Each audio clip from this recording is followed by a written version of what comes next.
Content warning. The following story contains elements of dark fantasy and gothic horror, including depictions of psychological distress, memory loss, and the emotional toll of grief and unresolved trauma. It features scenes involving alcoholism and unhealthy coping mechanisms, as well as moments of disturbing or surreal imagery and graphic body horror. Themes of death, loss, and the fragility of perception are explored throughout. These themes are treated with care and are presented in service of the story's emotional and psychological depth. All cast members worked within pre-established safety tools developed collaboratively by the full cast to ensure a safe and supportive storytelling environment. Viewer discretion is advised. We've heard the whispers, snuck a peek through shadows dark and stories bleak. We bid farewell to blood and time. The chapter closed, the clock doth chime. So join me, friends, let's spin a tale, lest Newfair's nightmares should prevail. The morrow comes, as did I say. Now Wax and Wane shall join the fray.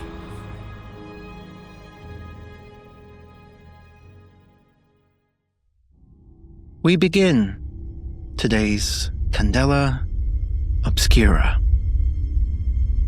As our view pans over Brasswick Row at dusk, where smokestacks are looming like crooked sentinels against a sky that is choked with grey. The air feels heavy. The usual cacophony of clanging machines and shouted orders from this industrial paradise replaced by an unnatural quiet. In this silence, faint footsteps begin to echo, uneven and hurried. A figure emerges.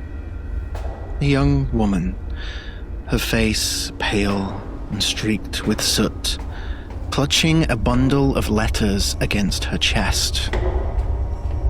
Her breath comes in sharp gasps as she glances over her shoulder, her wide eyes searching the empty street behind her.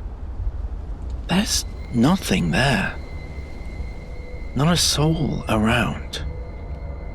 And yet, the expression on her face is one of raw, unabridged terror.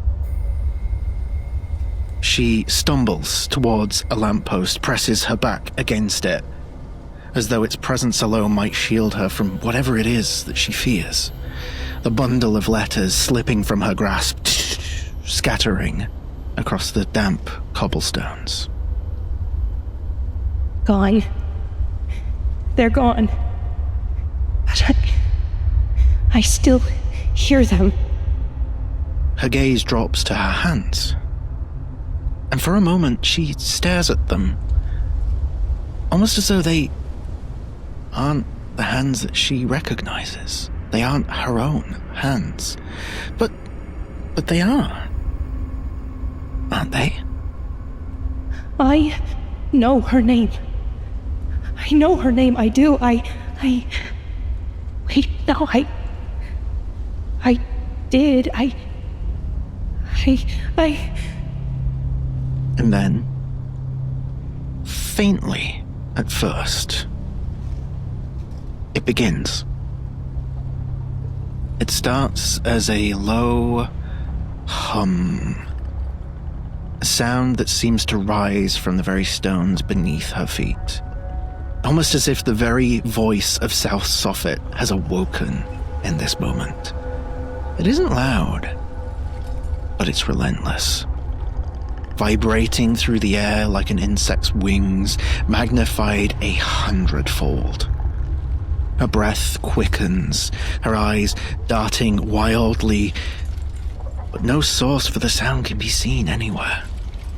It begins to evolve into different sounds, chains dragging across stone, gasps of breath, animalistic, guttural, clicking or snapping of something.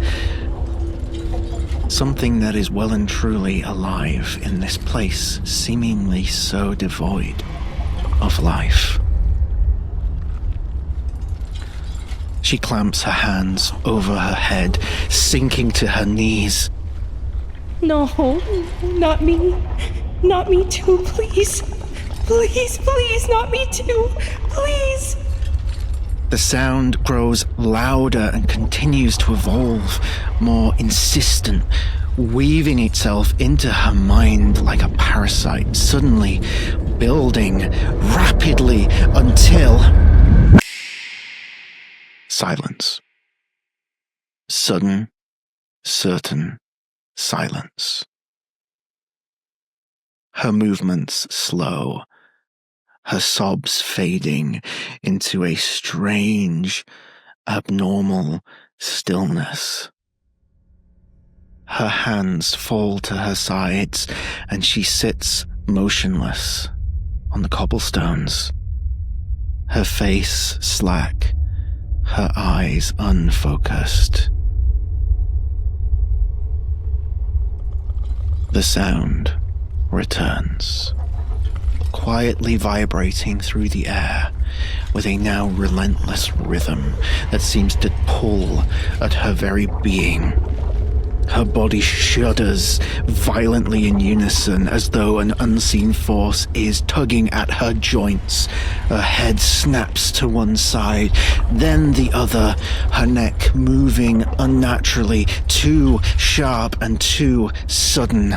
She gasps, her mouth opening wide, but no sound escapes.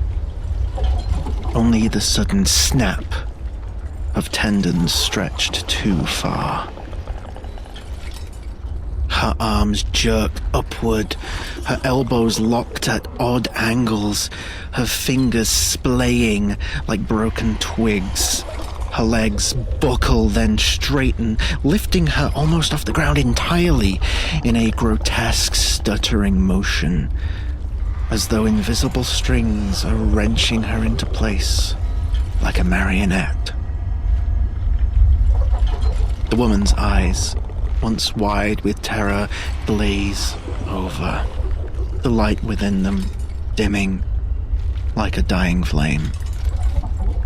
Her lips twitch, quivering as though trying to form words.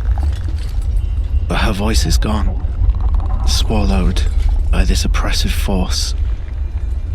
Her head begins to tilt back, her jaw slackened, and for a moment, her entire body hangs limp, suspended in eerie stillness. Then she moves, not with the fluid grace of the living, but in jarring, fragmented motions. Her feet scrape against the cobblestones, dragging as she takes her first steps. Her arms swing loosely at her sides, the movements too mechanical, too precise, like a puppet on strings. The noise abruptly stops once more, leaving only silence in its wake, but she does not falter. Her body continues its jerking march onward, her head lolling unnaturally to one side. And in the stillness, a shape emerges. Not one that we can see, but one we can definitely feel. Like a ripple in the fog, a distortion of the air itself. It looms behind her, impossibly tall. Limbs too long and too thin. Its edges blurred, as though the world refuses to hold its shape. Her lips move again, cracking apart, as a new voice, not her own, spills out. It sounds like a child, and it begins to sing what almost sounds like a nursery rhyme. Round and round we turn away. Lock the door and bar the night. Stands behind you, can't be seen. The one who was and should have been. One will hope and one will stay. The game goes on through wax and wane. Her feet scrape against those stones as she stumbles forward, singing on, vanishing into the fog. Behind her, the scattered letters she dropped begin to curl and blacken in the dampness of the night, their edges crumbling into ash as the ink seeps into the cracks, disappearing as though the soffit itself is drinking it up like nectar. The lamplight above flickers and dies, leaving the street cloaked in darkness. And as the stillness swells in the weight of absence, we cut away. We now go to a safe house that lies hidden in the heart of New Fair's industrial sprawl, surrounded by the hiss of steam pipes and the clamour of machinery. The entrance is fairly nondescript for the most part. A rusted iron door tucked beneath a crumbling overpass. Inside, the air is damp and heavy. It carries a faint scent of almost like mildew and oil, maybe? It's dimly lit by a row of mismatched gas lamps. They've definitely seen better days, as has most of the soffit, honestly. But we all know that. We pull into a room, which itself is pretty Spartan by design. A single wooden table, gouged with scratches and burns, surrounded by 7 mismatched chairs. The walls are lined with shelves stacked haphazardly with old documents, jars of preserved herbs, and various tools and implements that one could only describe as being of the occult. The silence here would be unnerving and tense, if not broken only by the occasional drip of water echoing from somewhere deep within this building's foundation. This is where we gather the Circle of Wax Wane. And while we all await the arrival of the one who summoned here, I want to ask each of you to introduce your character, describe what they look like, and tell us where they were when they received tonight's summon from Candela Obscura. So who would like to be the first to arrive? I'll do it. I think. Hell yeah. I think we see as we kind of see the outside shot of the safe house. We see a figure approaching this rusted iron door that leads into the area where this meeting is going to transpire. We see a woman in her late 20s. She's wearing this brown plaid vest with a turtleneck underneath, a heavy pea coat over the top of it, brown plaid pants with a pair of dark Chelsea boots on. And normally she has her hair up in a bun, a loose bun, but tonight it's down as she was at the library, a place found in the Red Lamp District. During the day, it's a coffee shop, and by night, it's a burlesque club and casino. And Hester was enjoying herself for a bit until this call came in. As she reaches the door, I think she looks around a bit and just kind of rubs the back of her neck for a moment and ponders and takes a deep breath before grabbing the door and walking in to the building and just taking a seat at the table and waiting, just wrapping her fingers for the others to arrive. All right, thank you, Hester. And shortly after Hester arrives, that door would open again. Who do we see walking through it?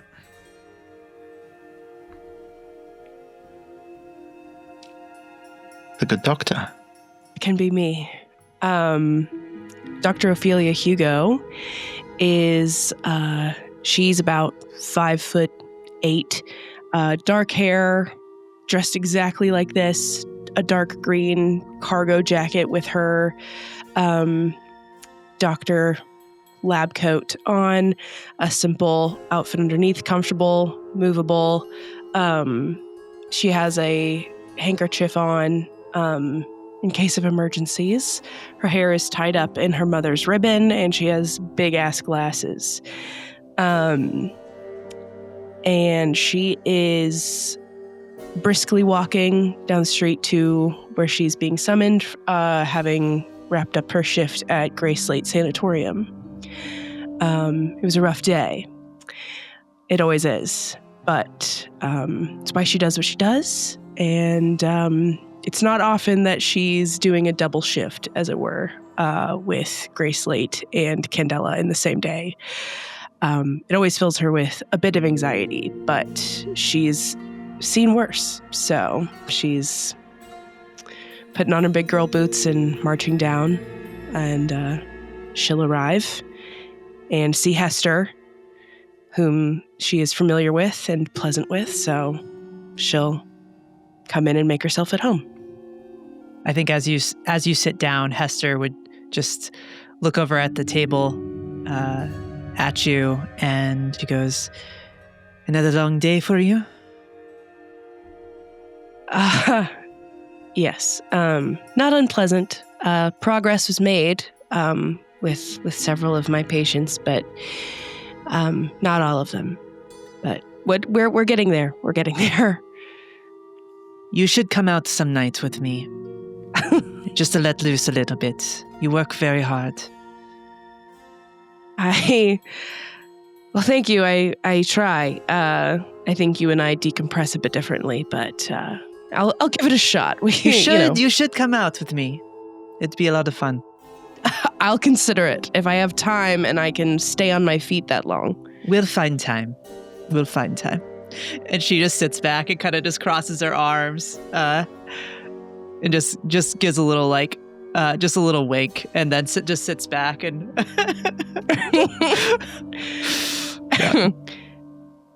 All right. And in the slight awkwardness of that moment, perhaps, the door opens once again, and another figure steps in. Almost as if he was summoned by the concept of letting loose. The door opens, not with a hand, but with a shoulder, as just stumbling into the fucking push door. Man who looks slightly rougher than the South Soffit pavement he found himself waking up on when Candela came calling. Simple shirt, simple vest, simple cap, gloves.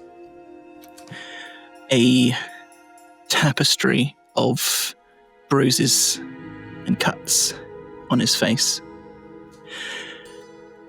And something tells you he hasn't really slept in a few days. As he comes in, kind of sees the two of you, gives a nod to Dr. Hugo, and looks like he's about to come up and grab the chair next to her before he just drags it into the corner and sits there.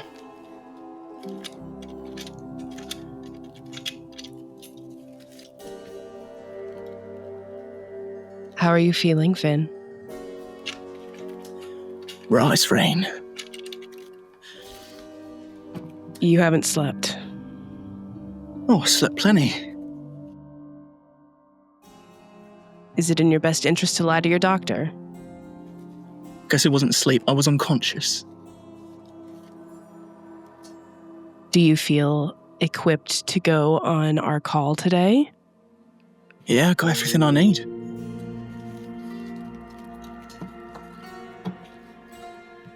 She reaches in her bag and pulls out just a pill of like anti-nausea in the event of overindulgence. I'm like, please at least just take this. Just have it on you. I won't say no to a pill. Okay, Wash it down with. okay.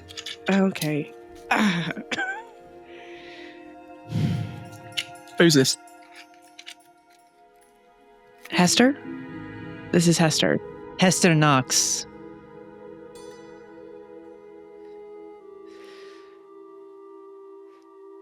She doesn't say anything. I think the smiley face drops in this moment. I forgot this is Finn's first day with us. I've been in a couple circles, so I'm forget when my friend groups haven't met each other. It's all right. Don't worry about it. It's nice to meet you, Finn. No, it ain't. All right, you said it. Thankfully, in this moment of now extreme awkwardness, the door opens once more, and one of our two remaining members steps in. Who do we see? I think we see both of us, because at first you see Aces coming in, and he's looking disheveled, but a little bit more put together than he usually is, because as he often would find himself sleeping in an alley. In the last few days, Dolores had been kind enough to lend shelter to him, and he looks well put together for a homeless person. He does have a shirt on that he tries his hardest to keep clean, an ascot coming out of it. His hair is longer than mine is currently and tied at the back with a ribbon. And he has a very focused face right now, because he's trying to shut out something that isn't there, that people can't see, other people couldn't be able to see, as he's coming in and sees the rest of them. Dolores is maybe a couple of steps behind Asus. Having previously been at the apothecary and trying to shut up the shop early after checking in on Mum and taking care of her when they got the call. Dolores Pike is about 5'5". She has long dark hair swooped up into a mop of the era. She wears a white puffed shirt with a grey apron over it, a red ribbon, a necklace with a vial around her neck. Around her waist is a leather kind of garter style utility belt, where she keeps tinctures, maybe some herbs, anything that she might need on hand for anyone who might need any care around her, or just anything really to kind of help lighten the mood of some sorts. So I like to think that she's a little bit, flustered having to take care of an extra person now, but it's no issue. It's no issue for her. She kind of likes looking after people. Oh, I'm so sorry. I was just getting the shop all locked up and checking on Mother. What did I miss?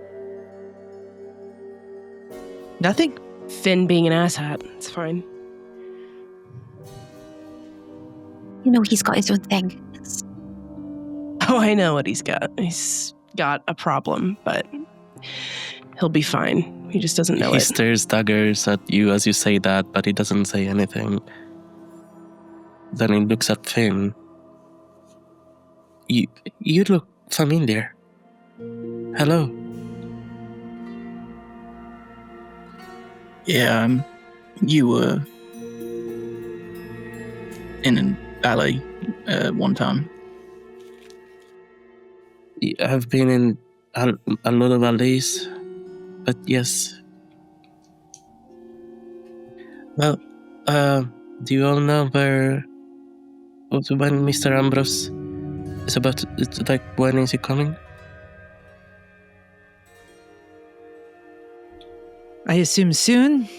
Didn't really give a time. I think Ambrose just shows up when he's ready. He's not one to be late, but I assume since something's happening that needs our assistance, he might be a little occupied. We'll see. Of course. Oh, Ophelia, before I forget, I brought that tincture for you. You said you were having a little bit of a issue with your Right. Yeah, thank you. That's, I appreciate that. Do you need anything? I have some stuff. Oh, no, Mother is fine. Mother will be fine. I tucked her into bed.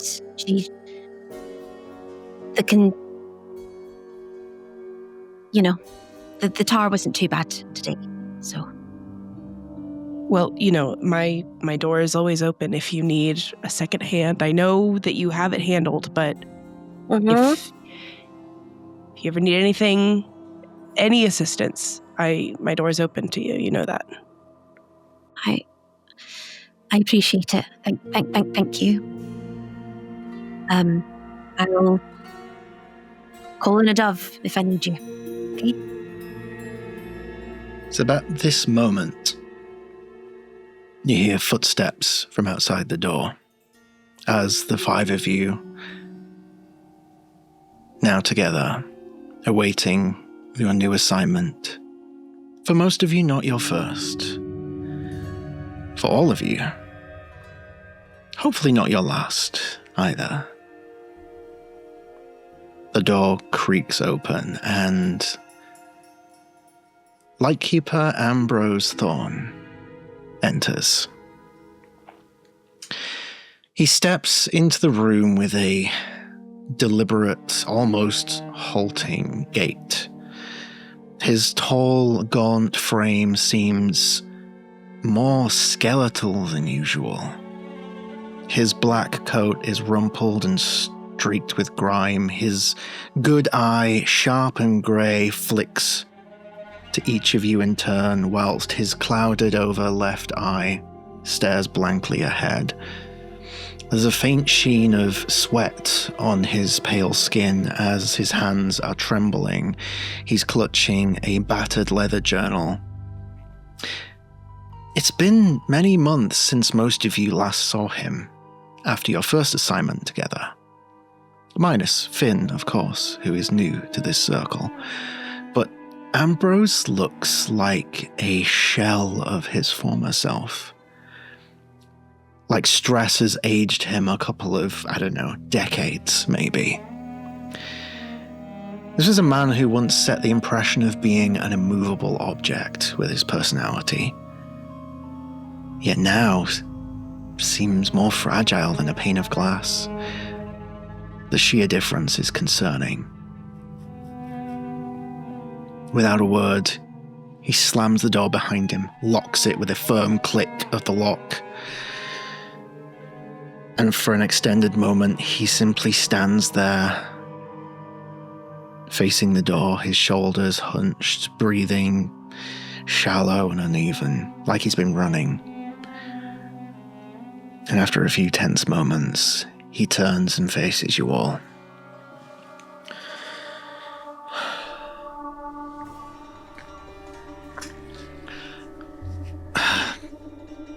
I'm not going to waste time.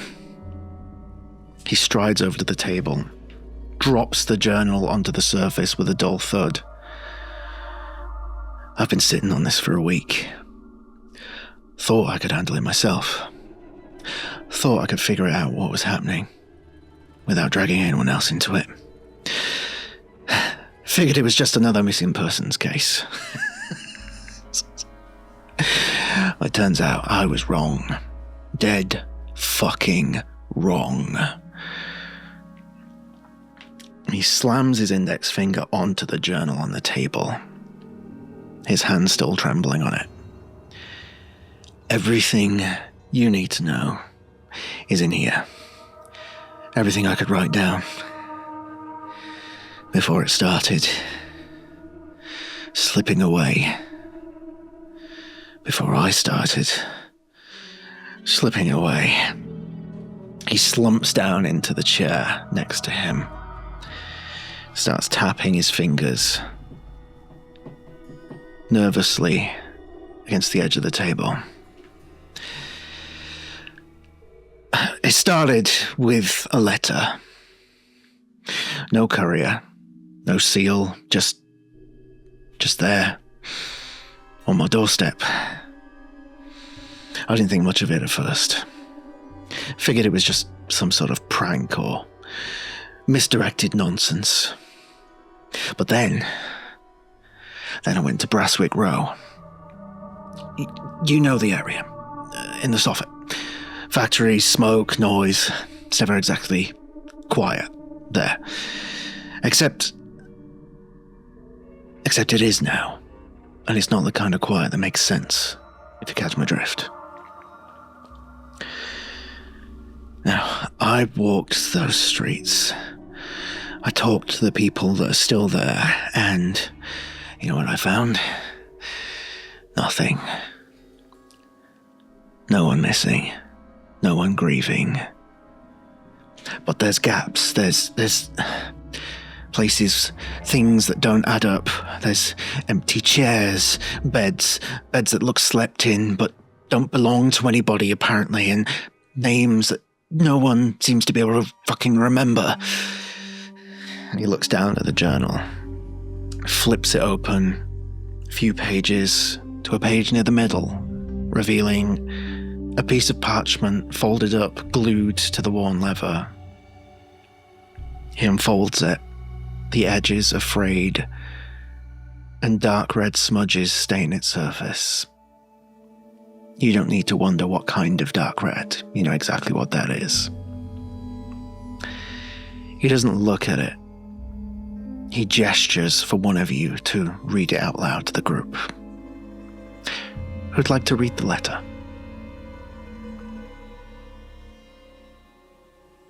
Okay, we saw Dolores' hand go up first, so let me send you the letter. And if you would be so kind, please read it out to the class.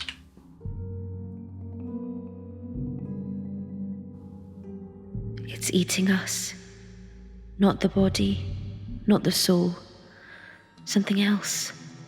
Something deeper. The space between. I remember her hands. I remember her laugh. But her name? Her face? Gone, not stolen, not erased, just gone. Like it was never there. The streets are wrong. The air is wrong. The faces don't look back. I can feel it inside. It's not looking at me, it's looking through me. Through all of us. If you come here, it will know you. If you see it, it will see you. And once it sees you... Ambrose slams the journal shut before you can finish the rest. His jaw tightly held together, his hands trembling. Still not looking directly at you or the letter or anyone else in the room. I don't know what's worse. The fact that I don't know who sent this. Or the fact that I think I used to know them. That handwriting. I recognize that handwriting. For anyone that does look at the letter, there is an odd sense of familiarity about it. Including Finn. It's familiar, you can't quite place it. I think Finn is just looking at Dr. Hugo at the minute.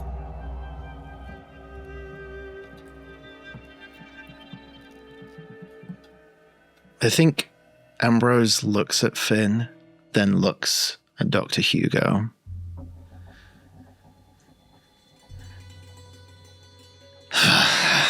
Right. And he stands abruptly and he starts pacing around the room. So, I went back. I thought maybe if I stayed long enough, I could, I don't know, piece it together, make sense of it all.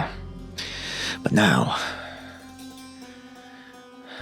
I don't even trust my own memory. I can't tell what's real and what's not. I wake up there every morning and forget why I went there in the first place. I close my eyes and I see things that were never there. Faces, names, places, and worse, there's things I know I should remember, but they're just gone. Gone like someone or something ripped them out of me. Important things. He puts his glasses back on, turns back to the door, walks over, places his hand on the handle and stops. You're going to Brasswick Row, to the edge of the Soffit.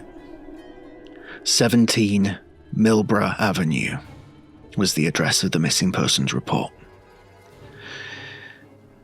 Then head to the Macmillan warehouse on the east side. Ask about missing staff members. It's not going to make sense, but whatever it is that's going on, that's where it's strongest.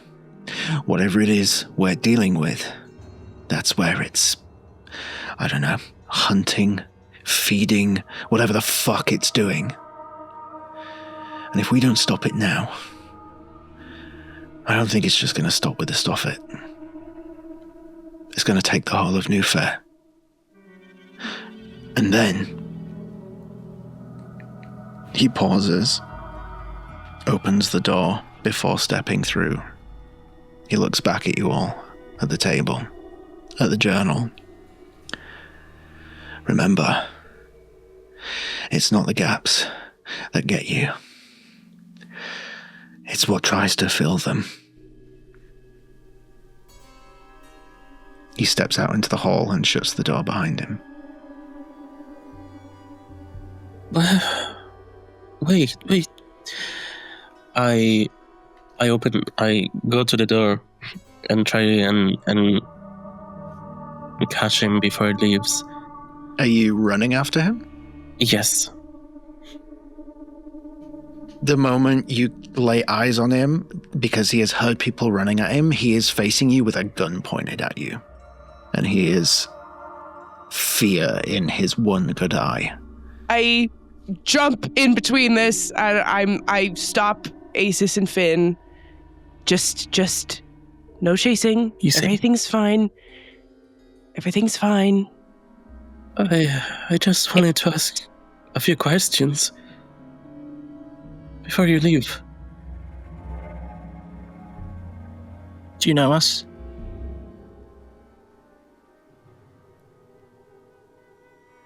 fucking know you. I asked you to come, didn't I? And put the gun down.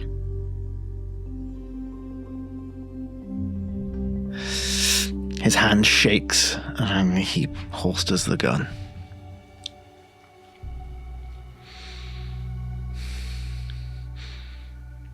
Are you afraid that whatever has got you is gonna come and get us as well?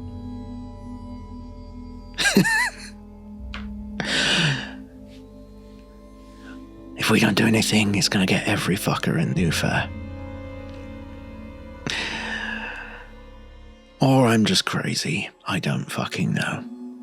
It sounded like you're next after this person that wrote that letter.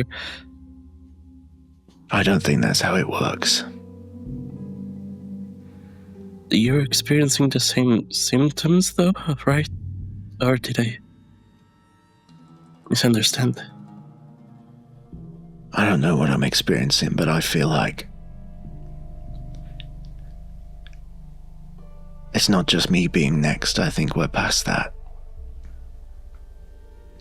I've done all I can, but I'm just one person. Look, and he reapproaches. And I think he gets in close with Aces, puts a hand on your shoulder, and he's almost whispering.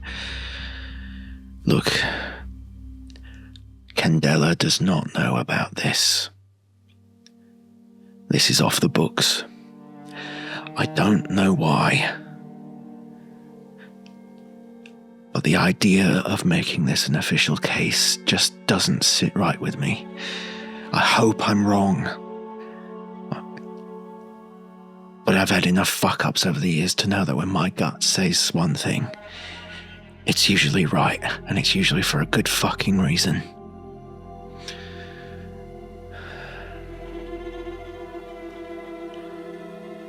All right.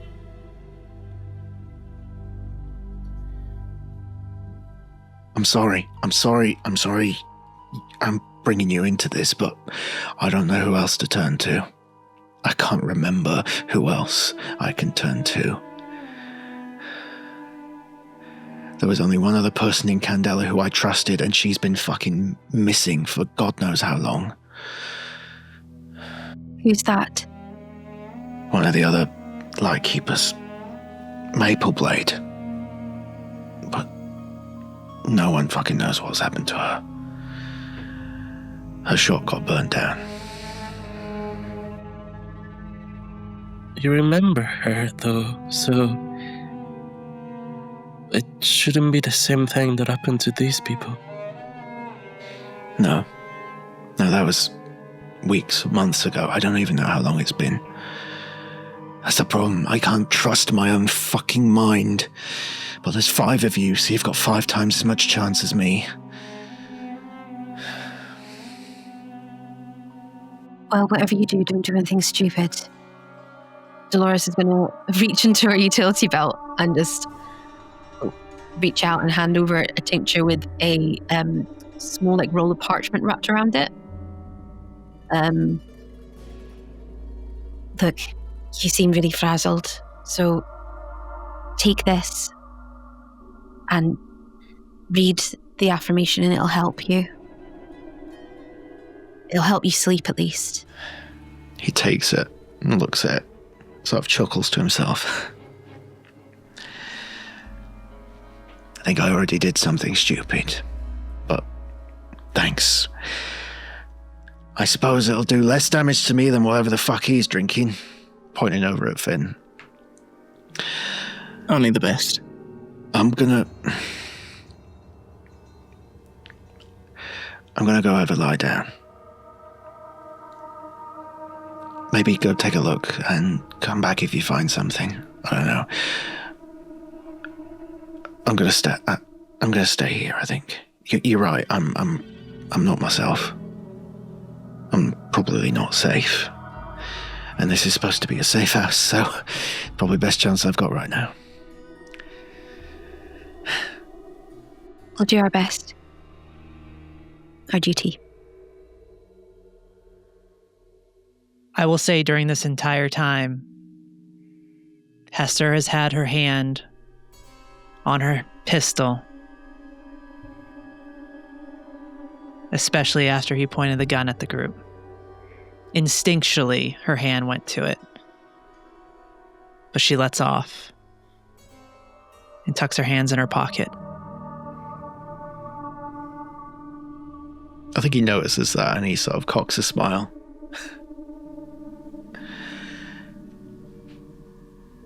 Old habits die hard. Probably not as hard as I'd die if you had a shot me, because you are the better shot. Not as good as I used to be, but still not too bad. Still fucking better than me. I'm way past my prime. Don't you worry. She gives him a nod.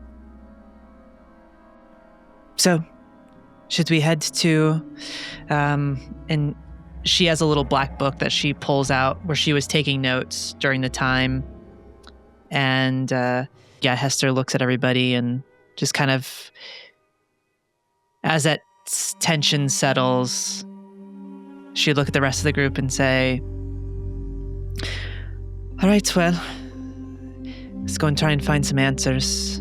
17 Millborough Ave. I think that he said there was a missing person. We could go check there, or we could head to the Macmillan warehouse. Do you all have a preference? I was going to say it might be a good idea to check out the missing person report first. Get our bearings, see what we're up against. Yeah, I agree. Sounds good. Middlebrow.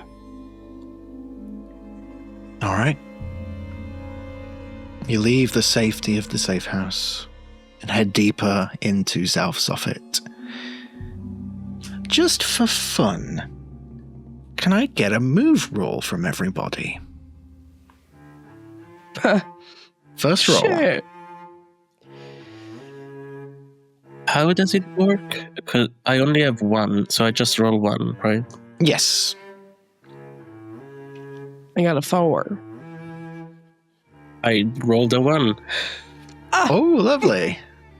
You got a 2. I've got a 2. I rolled a 6. Let's go. I'm still a bit flustered from leaving the shop early. So I think it's safe to say with those numbers, Hester is definitely leading the group with that 6. But overall, that is quite a complicated group result. So I'll say it takes you quite a while to find Millborough Avenue. A lot of Brasswick Row is... like every street looks the same, every corner looks the same. It's very easy to get lost in Brasswick Row if you don't already know the place, if you didn't grow up here. What's interesting is this is the exact kind of spot that someone like Finn would have grown up in. But, as you mentioned, that drink is strong and it has had quite a profound effect on you already. I feel like, because my role was quite low, I'm the one who's like taking care of Finn. Just trying to just sniff this, it's fine. Just have some of these sniffing salts, a wee bit fine. of I'll burn it under your nose. I just need to get this fucking stuck. Yeah. Then you need to stop taking that stuff. I've got some much better natural remedies will be nicer, okay? Well, this is plenty Please. natural. Found it out in the world. I Or actually, pull that alley, Dolores aside, and I'm like, it's a bit harder to navigate than that. It's not herbs and spices for him. It's not even medicine. Excuse me? Neither of us are really equipped to deal with what's going on with Finn. I know him. This is your guys' first exposure to Finn. I'm like making sure Finn can't really hear me, but I also don't really care if he does, because he knows. So I'm like, he's not going to listen to you. He doesn't listen to me, he's not going to listen to you. So, might as well try. No need to be such a sourpuss, Fifi. I'm just letting you know that being an optimist is a waste of time. have to agree to disagree. Well then, go at it. And I'm like, fine. Then you deal with Finn. Have fun with Finn. I've already got so many people to look after. Okay. In the meantime, with a 1, I think Aces is in the back, just getting distracted with so much music in his head, discordant notes here and there. He hears all kinds of instruments. It's like an orchestra before starting their show, trying to tune in, but instead it's getting worse and worse, and the sounds don't go together at all. I think on top of that, because of the intensity of this and the fact that that was a 1, I think under the circumstances, go ahead and take a mark in brain. Hey, Okay. already. First one of the game.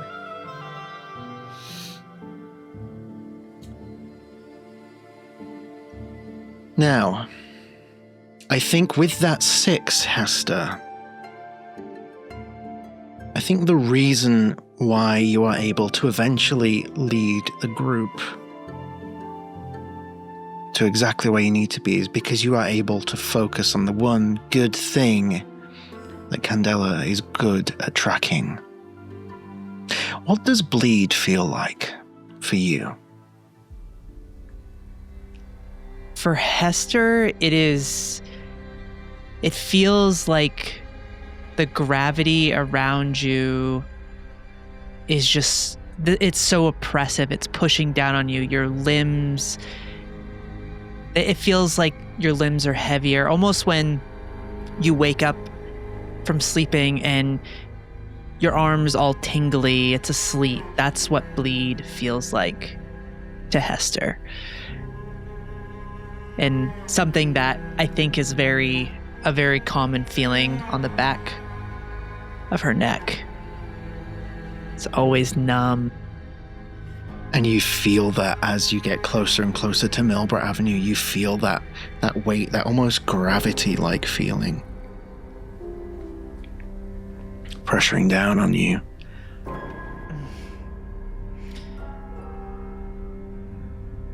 I think as she feels that, it almost stops her in her tracks for a moment.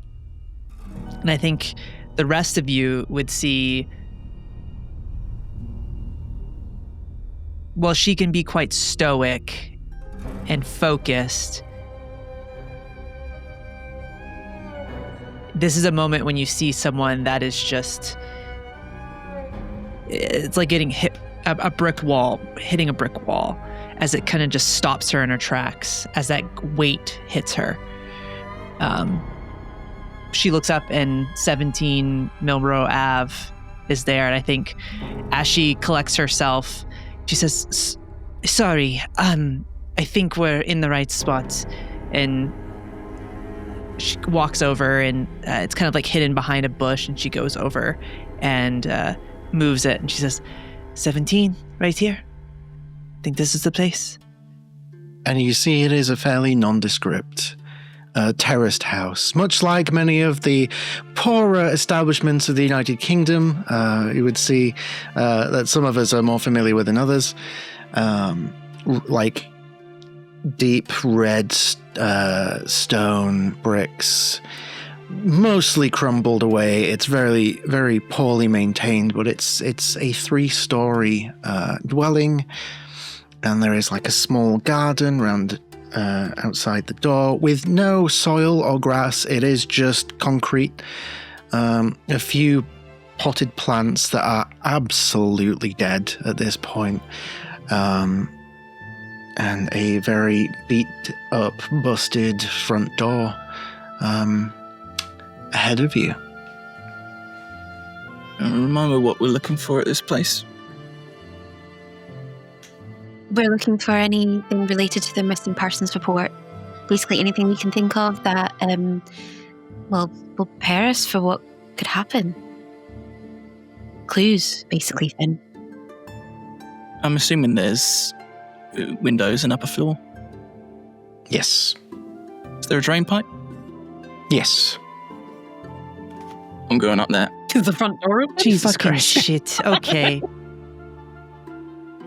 All right, Dolores goes over and knocks on the door. Finn, go ahead and make me a move roll, please. Hester's just standing there with her arms crossed. Any chance it could be hide because I'm sneaking in? You are sneaky, but you're also... You know what? Roll me a d6 first. We're going to determine how drunk you are. 2. 2. Okay. I will allow for hide, but here's what's going to happen. On a mitigated success or a failure, going via hide rather than move will provide a different kind of complication. So it's up to you. Sounds good. So go ahead and make your roll and tell us which are you doing? Are you doing move or are you doing hide? Doing hide. Okay. Look at my gilded die. That's a 5 on the A gilded. 5. 5 on your gilded. So I don't think you've spent a drive yet, but if you had, you would take one back. Okay, so a 5 is a mitigated success, so you'll be able to climb up, but there will be a complication, which we'll get to momentarily. But first, there is a knock on the door from Dolores, and you hear the scuffle of feet, and then a few different locks opening up, and the door opens, and you see a woman, looks to be in her mid to late 50s, hair in curlers, very much salt and peppered, a very friendly looking face, wearing like a floral top and a big filthy apron, looks like she's in the midst of cleaning, sort of opens up the door and says, "Hello?" Oh, hello. We were... Do you live here? Well, of course I do, love. This is my place. I'm the tenant. Sorry, I'm a little bit nervous. We are here to investigate a missing person. Maybe come in, please. Oh, wait, were you with that fella from, what did you say you were from? We're from... We're from the Circle of Wax Wane. That's us. That sounds complicated. No, it was somewhat more simple, he said. I think he said... Was it O-E-P? O-O-P? Yes, we're with the OP. The OUP, yes. OUP. Oh, yeah, it sounded like he just needed a pee. I was confused at first, but... yeah, I remember now, yeah. That fella came with the weird eye. You'll want... Yeah, number 70. You're on the top floor. And you're welcome to have a look round, but, I mean... She's not been seen in weeks, love, so I'm not entirely sure. I mean, maybe he was just a man, so he probably didn't look round very well, you know. And she sort of looks at the men in the group and then back to Dolores. Just a man, I think. Mm-hmm. True. I'm up top. Yes, I've heard that they're not as observant as us. May we come in? Oh, yeah, just head upstairs, top floor, you'll see it. There's only one door up there. You can't miss it. Okay. Gotta start going up the stairs, hoping everyone else is following me. Let me know if you want the kettle brewing or out like that, love. Hibiscus, please. Thank you. Excuse you. Sorry. Was that a sneeze? What was that? Hibbity. She's gonna grab a vial that she has handy of dried hibiscus on her utility belt and just kind of like, here you go. Just chug it over to her like, What's this? make it tea. Well, I've got tea or I've got coffee. Which do you want? Just hot water with that in it, please. Thank you. She You like it, trust me. pops it and sniffs it like, oh, bit bougie for me, love, but all right, sure. Guess I'm bougie then. And she opens the door wide enough for you to, the rest of you to enter. Hester. As we walk by her, I'm going to go with another piece of gear. A bleed detector. I want to, as we're walking in, I think inside Hester's pocket is what looks like a pocket watch. However, it is not that. There is a chain that goes into her vest, and it's almost this little small orb, and it's got a bunch of brass rings that swirl around it. And I think as she walks by the woman, she puts her hand inside and she spins it around, almost like a fidget spinner, as she's walking through. And I want to see if there's any immediate bleed that I sense as I go in the door, this woman specifically, as we enter in. Okay, go ahead and make me a sense roll. I'm going to spend a drive because I don't have any sense. No common sense. No common sense. You know what? Go big or go home. I'm going to spend 2 drive. Hell yeah, love to see Is there a it. way that I can help? I'm pretty sure there is, isn't there? I can assist. Yeah, how would you like to assist? I would like to say that I'm also going to be using my bleed detector as well. If that's possible. It's my little vial that's around my neck. Kind of like filled with like a little liquid sort of thing. So I'm also going to try and assist by using that as well, but also reaching into my belt. I have like a little crystal as well, which I'm just going to hold in my hand as like hoping to recharge it. Okay, so I will let the two of you decide. Do you each want to roll, or do you want to give Hester a drive in this instance?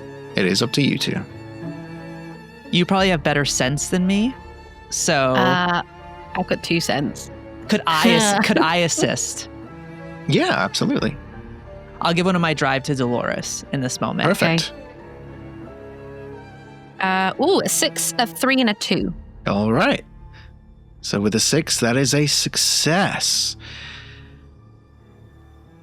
As you are focusing on your bleed detector, the vial, the crystal, you feel... What does bleed feel like to Dolores? Oh, the temperature starts to rise for sure. Gets really hot, and the smell of burning, like flesh, is very prominent. Like burnt, like really, really burnt, like hair, burnt pork, sort of like that kind of like not nice burning flesh, if you know what I mean. And there's almost kind of like can feel the heat, can smell the burning flesh, but also a slight like heat wave wobble, sort of thing. It's all like heat related. Okay. As you are focusing, you don't ping any bleed in your immediate surroundings, not from the lady. She does react to the smell of burnt pork, but she realizes that she's overcooked her dinner, unfortunately, so she sort of runs off to go and tend to that, but you do pick up traces leading up the stairs towards the top floor. Yeah, we're definitely going in the right direction, I think. Perfect. All right. As you head over to the stairs and start to ascend, we're going to pull outside of the house as Finn is making his own ascent up the side of this building. I am also still outside watching Finn do this. Amazing. So you get the front row seat for what's about to happen. Boy. The climb up this drain pipe is sketchy. You feel that it is definitely not as secure as it was when it was first placed on the building. But you're not bothered about that. This is the quick way up. You're taking the quick route, not the scenic route that they're taking. Can't be asked to deal with people. Yeah, exactly. And you manage to get up to that third floor window, the top floor. And as you pull yourself up and you look up on the window frame, you are immediately met face to face with a very feral-looking cat staring you down, its back beginning to arch. Just pull back it. Oh, is it just holding on? Just want a drink?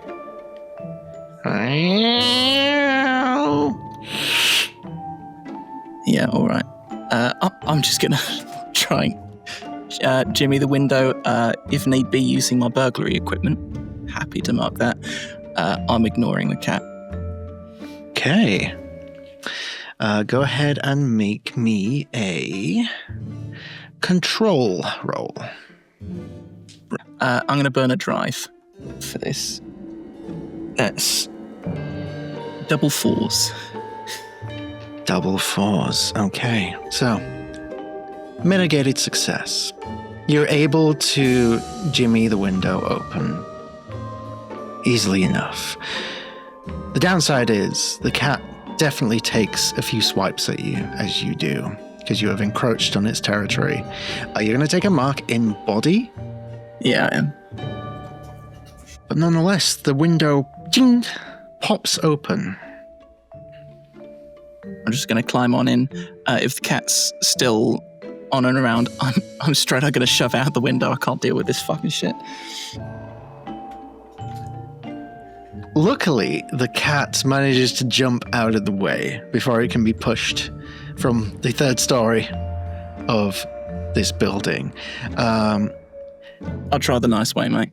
The downside is, Finn, it's the first thing that the group sees as they open the door and walk into the room, seeing you attempting to shove this cat from the window. Sorry, my cat just came.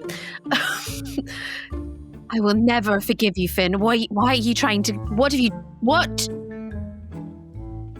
Scratch me up. It's an animal. So away, aren't we? It's different. Hester pushes in and starts searching the room.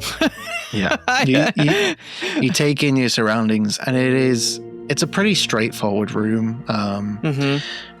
There is a made bed, some basic furniture. There is a writing desk. With some bits of like scrapped parchment here and there. There is a dresser drawer over in the corner. Definitely like a very old one. Like it looks like it was probably placed in the room as the house was being built. It is as old as the house. Definitely vintage. And other than that, not too much else. There's some clothes on a rail over in one corner that have definitely not been touched for a while. There is dust on the shoulders of the tops, the dresses. That's about it, really.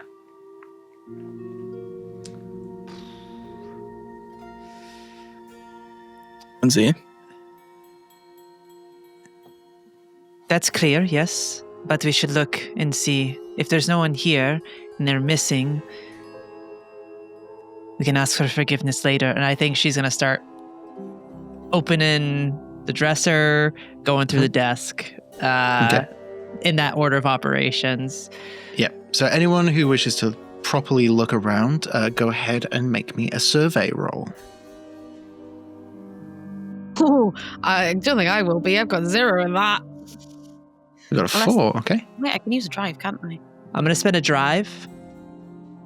So I'm going to roll a 3 because I have 2 in survey.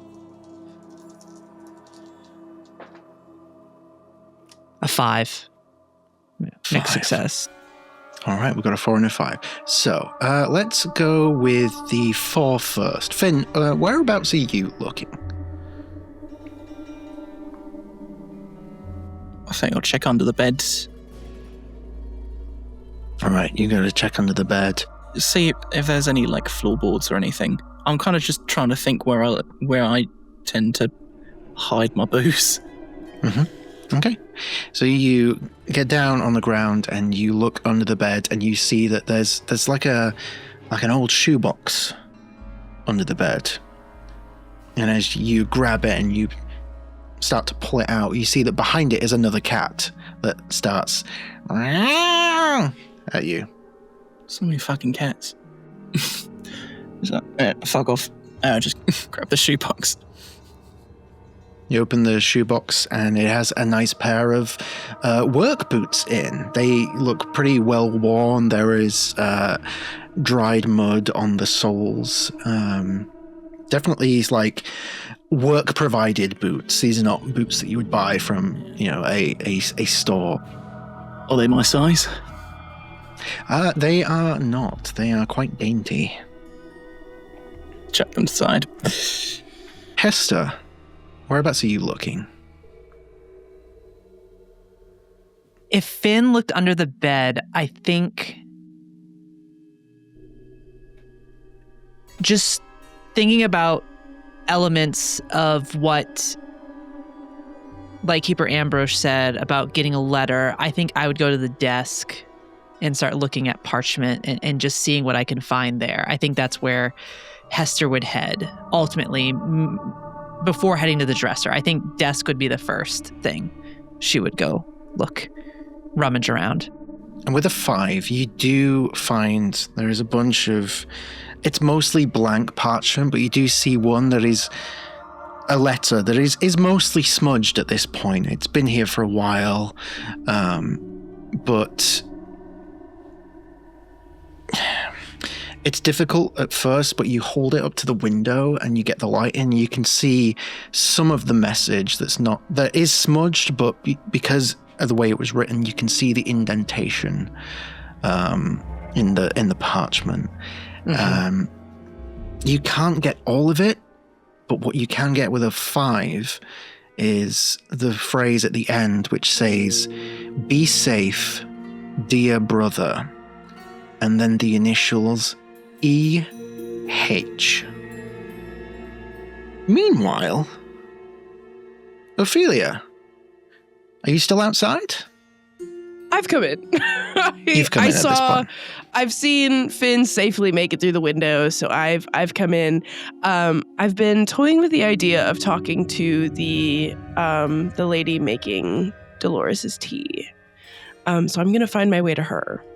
Okay, yeah. You can see that she's as you walk in, there's like the kitchenette to the side. She's in there. She's carving this meat that she's cooked for a few hours in the oven. Your friends have gone upstairs, love. Are you all right? Do you need anything? Oh, I'm fine. Everything smells great. Thank you. I was just, yeah, absolutely. I just wanted to ask you a few questions. I know you've probably been interrogated left and right, but I just wanted to kind of gauge your understanding of the missing person. What was her name? Her name, it was... I already gave you that, didn't I? Not our sector, unfortunately, and I just wanted to, get our records straight, Oh, I could have sworn never mind. She was always very polite, She kept late hours. She said she was studying sound or something. I don't know. It was complicated for me, but you could hear the humming. She was always hum, and you could hear it through the floorboards sometimes. I mean, it wasn't particularly awful to listen to, but it was just very, very strange. But yeah. Was it a recognizable tune that she was humming? Like a, I don't know, some kind of song, a popular song? Let me make a quick roll for her. I think in the meantime, Ace is snapped out of his headache, I guess, while Ophelia was going in. So he followed her, and now he's just kind of paying attention to the conversation. Sure. She thinks for a second. It was somewhat familiar tune, but I mean, I'm tone deaf, me, so I have no musical ability whatsoever. But you know, it was pleasant enough. I've definitely heard it before. I can't quite place it. That's all right. It's, don't strain yourself. It's just details. Could I use my ability, Cold Read? It's not exactly the what it's supposed to be, but well, if it you on a successful sense roll, you know what ailment, stress, or loss a person has in their life, even if they're trying to hide it. So just in general, that already sounds good. But also, if I could sense the melody as well in their subconscious through that. Yeah, I'll allow you to use that ability, yeah. So that calls for a sense roll, right? Yes. And I have that marked, so that means I can use a gilded die, right? Yes, one of your die will be gilded. And if you can choose to go with the gilded result, which will give you a drive back if you've spent one. Okay. And I can use a drive now and then recover it if I use the gilded? That's correct. Okay, then I will.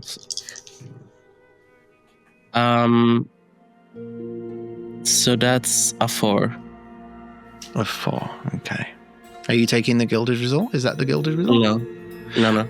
Just a normal 4, okay. So, what does it look like as you use this ability? What do we see? Paint a picture for our audience.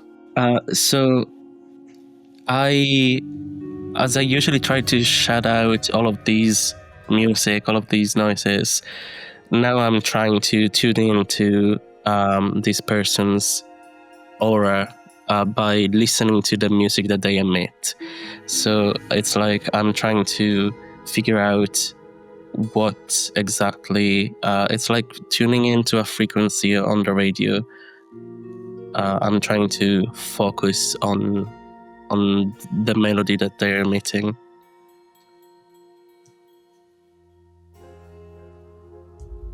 You focus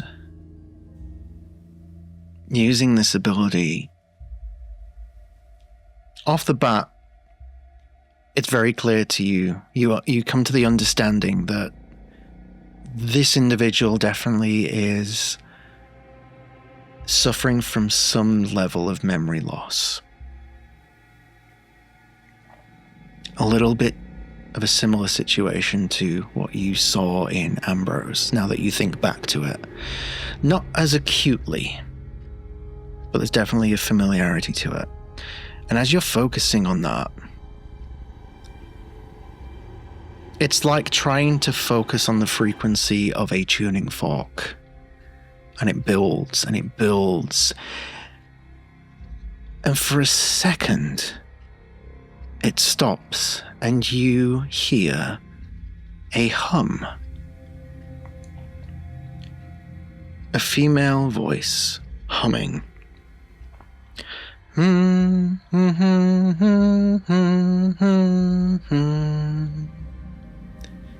You recognize it,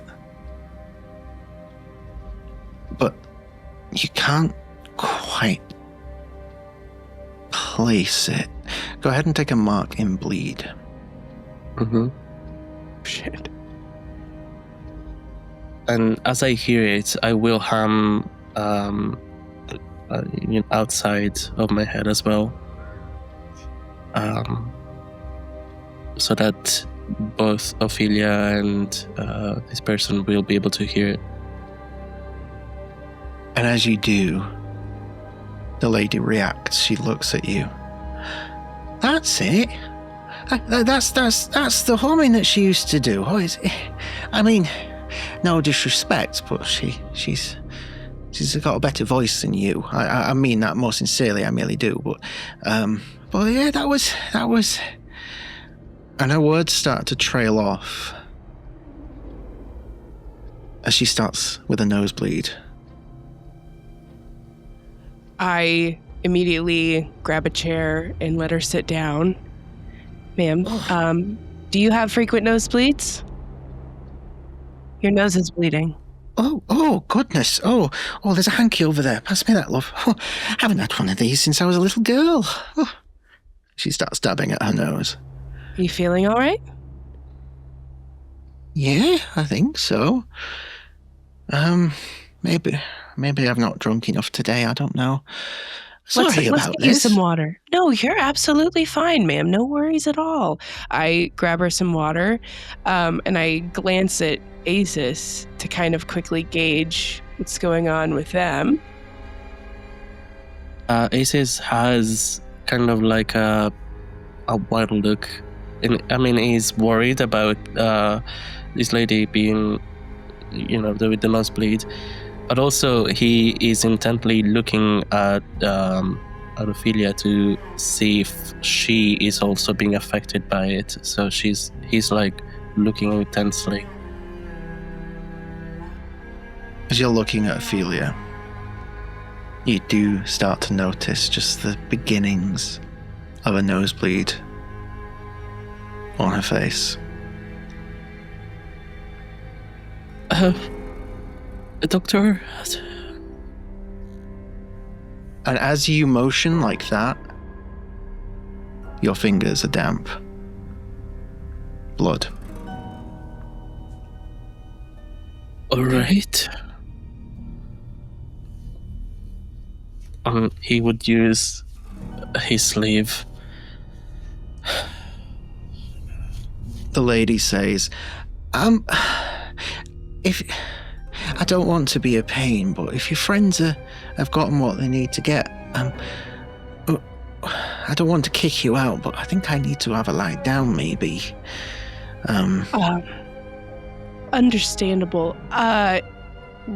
How about we all step outside? I'm worried there may be a gas leak. Let's get you outside, ma'am. Asus, can you run and get everyone upstairs? Yes. Are you okay? I'm fine. Okay. I'm gonna take her outside just to try and get some distance from the gas leak. And I pretty hurriedly take this elderly woman and take her outside. You take this lady outside, and you take a marking bleed as you do so. As Asus runs upstairs. While this has been happening, we cut back to the rest of you. Hester having found this remnant of a letter with the message inscribed. Is anyone else looking around anywhere else, or what would you like to do? I think Finn's taken a pew on the bed for a bit and kind of just watched them search around. Feels a bit useless in this minute, and is kind of just thinking about the situation, people disappearing, people being forgotten. And it's just a bit of an itch. What does bleed feel like for Finn? It's a quickening and a deepening of a heartbeat. One that, I'll say, gets even faster and even heavier, as I will also use a bleed detector while they're kind of distracted, and just pulls down a bit. Just feels the pulsing veins and just tries to see if the world around him pulses with anything as well. Go ahead and give me a sense roll. Deadly. I'll burn a dry for this as well. That's a 6. He's 6. It's interesting. the moment you focus and you concentrate and you feel that rhythm of that heartbeat, it's like it resonates with something else, something out there, unseen, unnoticed. But this isn't your first rodeo. And you lock in on the dresser drawer in the corner. And you get a sense of something important in one of the small drawers. And as you look at it and you focus on it, that feeling of that heartbeat gets louder, heavier. Get up and I'll go to it. You open it up as the door opens behind you as Acis comes in, and in the drawer is a locket. A small locket. Doesn't look expensive. Is it one of those ones that opens? It does. It opens up, and on one side, you see a pressed violet. And on the other side, a small portrait of what looks like two young children. It's definitely old. Perhaps one of them could be the missing person that you're looking for, the other being a sibling or a friend. They both look vaguely familiar to you, but you just can't quite place it. And kind of just looking at this is just looking at a photo. Francesca, Deborah, Annie, Elizabeth.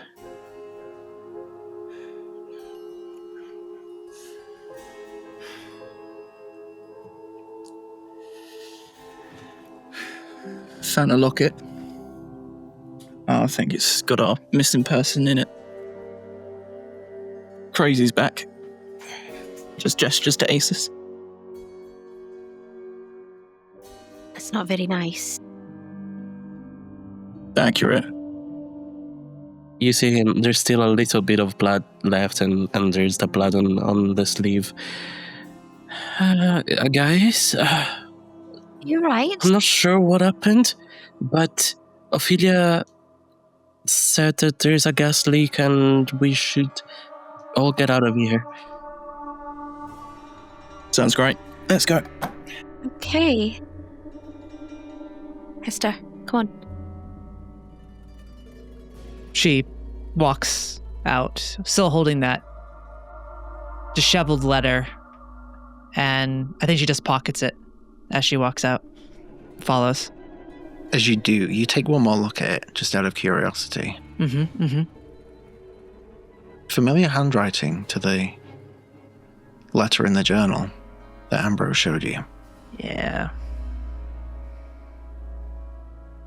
The calligraphy is very familiar. You just can't quite place it. You know that calligraphy. You know those G's. You know those L's.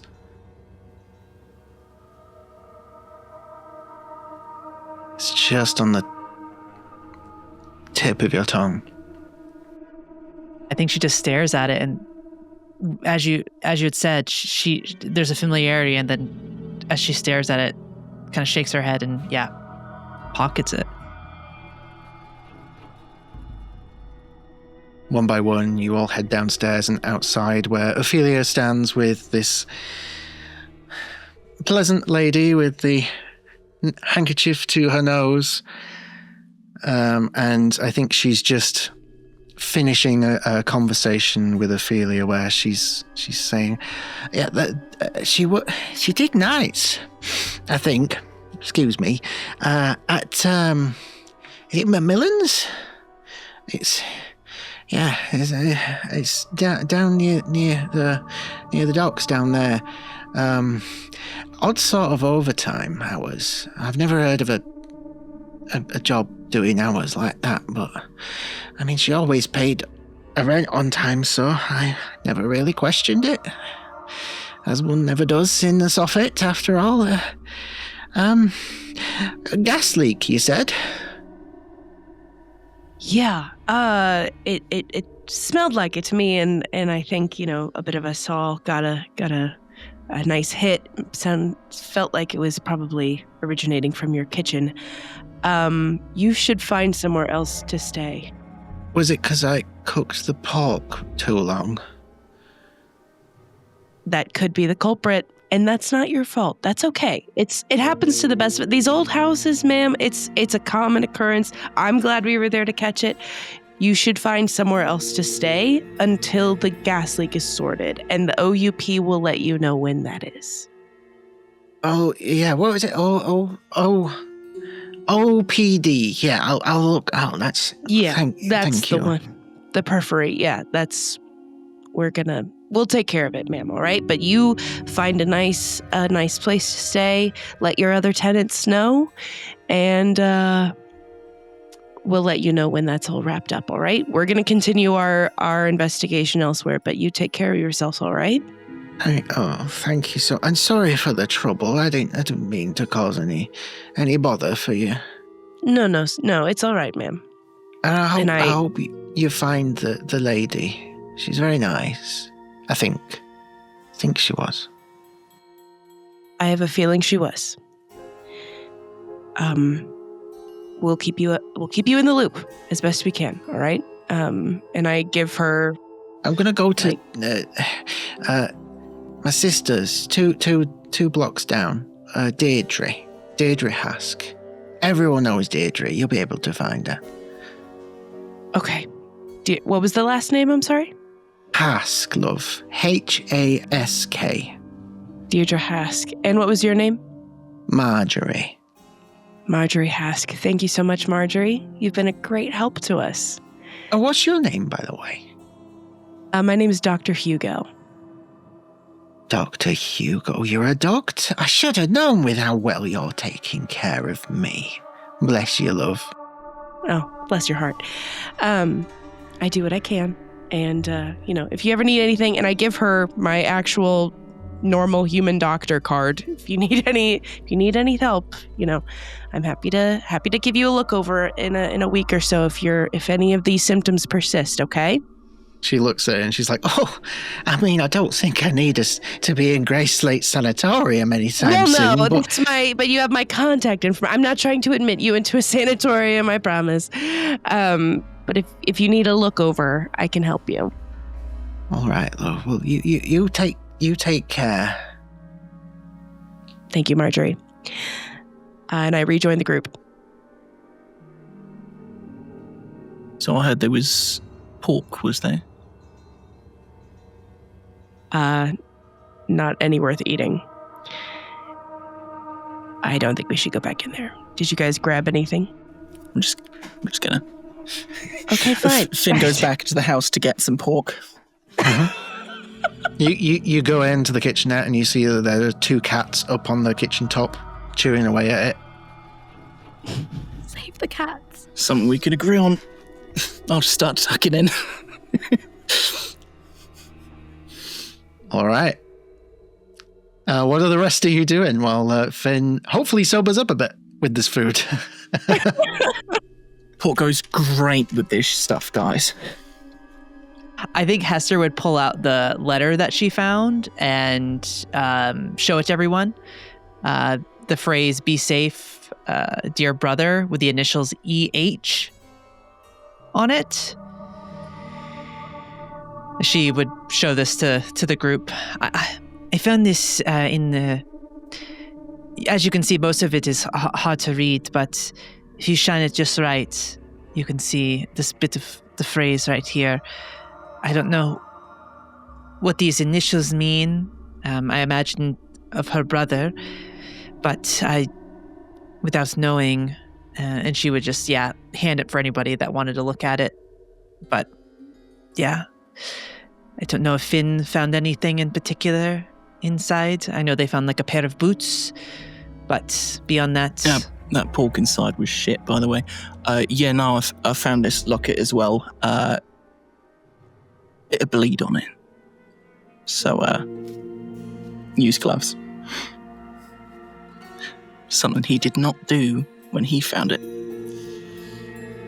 So this EH is this other person in the locket, then? It could be. And the girl is familiar to us as well. As you look at the handwriting on the scrap of paper, you look at the locket, the two children inside. Everything is reminiscent. Like, you recognize the handwriting. You see elements of these children that you recognize. But again, like everything else today, it's just, you can't quite... You know it. This all feels familiar to me, and I don't understand it. But while we were downstairs, it wasn't a gas leak. It was this melody that also sounds familiar. It's like a nursery rhyme. I'm not gonna do it again, because that is what happened. As I did it, we all started bleeding, and I'm not sure what it means. It was very helpful, Acis. It's not your fault. Don't know if we want to risk if you remember the words rather than the actual tune, but I only remember, I could only feel the tune. It was just a humming.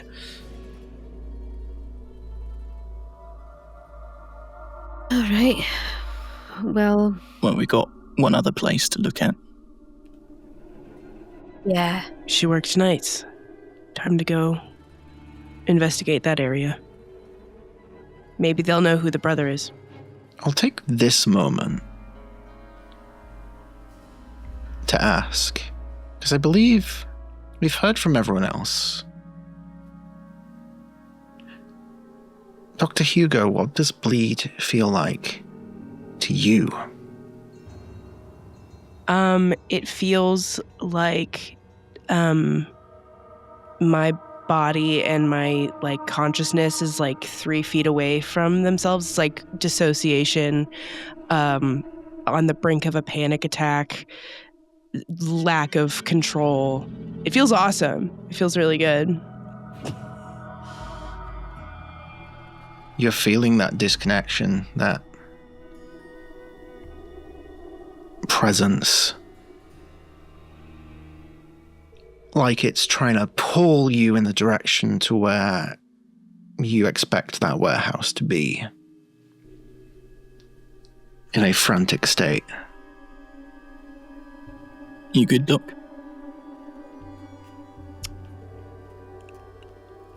I'm on top of the world.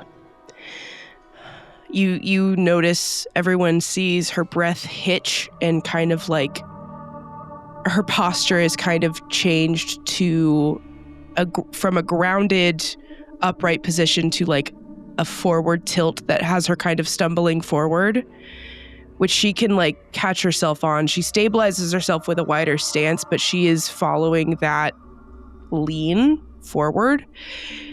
And she kind of just calls over her shoulder, I know where we're going next. One by one, you follow Dr. Hugo back through the streets of Brasswick Row and the Soffit. It's getting around sort of evening time. You maybe have a couple more hours of daylight left. But as you continue, you get closer to the warehouse. I think each of you, having interacted with bleed whether it be your bleed detectors or just from exposure, you all start to feel that tug, that presence as you approach the warehouse. And the Macmillan warehouse is massive. It is one of the biggest ones in this part of the Soffit. A sprawling iron and brick structure beside the river. At this point, the main shift in the day has finished. The machinery that you would expect to hear running loud is quiet. But behind all the general noise of the streets, the hubbub of people walking past, it's like there's an echo of a hum that you can't quite focus on. Like a memory of something, a rhythmic vibration. And for those of you like Asus, who are more fine-tuned to sound, you feel this resonance with the bleed that you've been feeling. You're not sure what's here, but there's definitely something here. I think as we see the shift change, that hum, that resonance that sits, I think Hester would look to the group and would say, should we try and find like a foreman or something to see if perhaps we can get inside, or, we could go the other route and just find a way in, but I figured it'd be better to approach it from a getting permission, and then if we need to go the other route afterwards, we could. I agree. The foreman sounds like a good place to start. At the very least, get some information on who would have worked with this person as well, and see where and what segment, even if they don't know if anyone's missing, see where there's gaps in the workforce, something like that. That would they would pay attention to. They would know that there's something missing even if they don't know what, and then we can look in that specific area. I think that's a good idea. Let's do it. Yeah. She would walk with Dr. Hugo. Ophelia. You make your way over to the warehouse, and there are still staff members present, working, tidying up. It's definitely end of working day, and you approach one of the workers and inquire about a foreman, and they point you in the direction of the main office over to the right-hand side, and they tell you to ask for someone called Arthur Macmillan. And as you head over in that direction, you do see this man who looks to be early 40s, very much beyond balding, I would say, for a man of his age, unfortunately. Quite portly in figure, dressed very well in a smart suit with a dicky bow. You can see on the edges of the sleeves of the jacket, though, there is remnants of oil and dirt. This is a man who definitely not only runs the business, but gets involved as well, immediately presenting this impression of firm but fair as a boss. As you see him setting up different bits of work kit for the night shift, as it were, as it seems. And you see him he's quite agitated with himself, and he's counting, and then he stops, and then he starts counting again, and then he looks and he sees you approaching. Something I can help you with there? We've been told that there's been a little bit of some perhaps areas of the workplace that have been impacted as of late. rumors, of course, but I was wondering if there's anyone in particular that with the last name of Hask that works here. No one by the name of Hask here, no. In the respect of truancy in the workplace, are you missing anyone that should be clocked in? Are you with that other fella that came round? He came round not so long back. Talking about bloody missing people. What are you talking about? I said, you silly bugger. Right, this has been a family business for generations, all right? It's always been the same. The Macmillan way. 19 on the books, 19 on floor. Always has been, always bloody will be. And you see he stops and he looks at the packs of equipment that he's got separated out. And you look, and there are 20 separate pieces. And he notices and he takes one and he shoves it in a drawer and is like, look, I'll tell you the same as what I told him.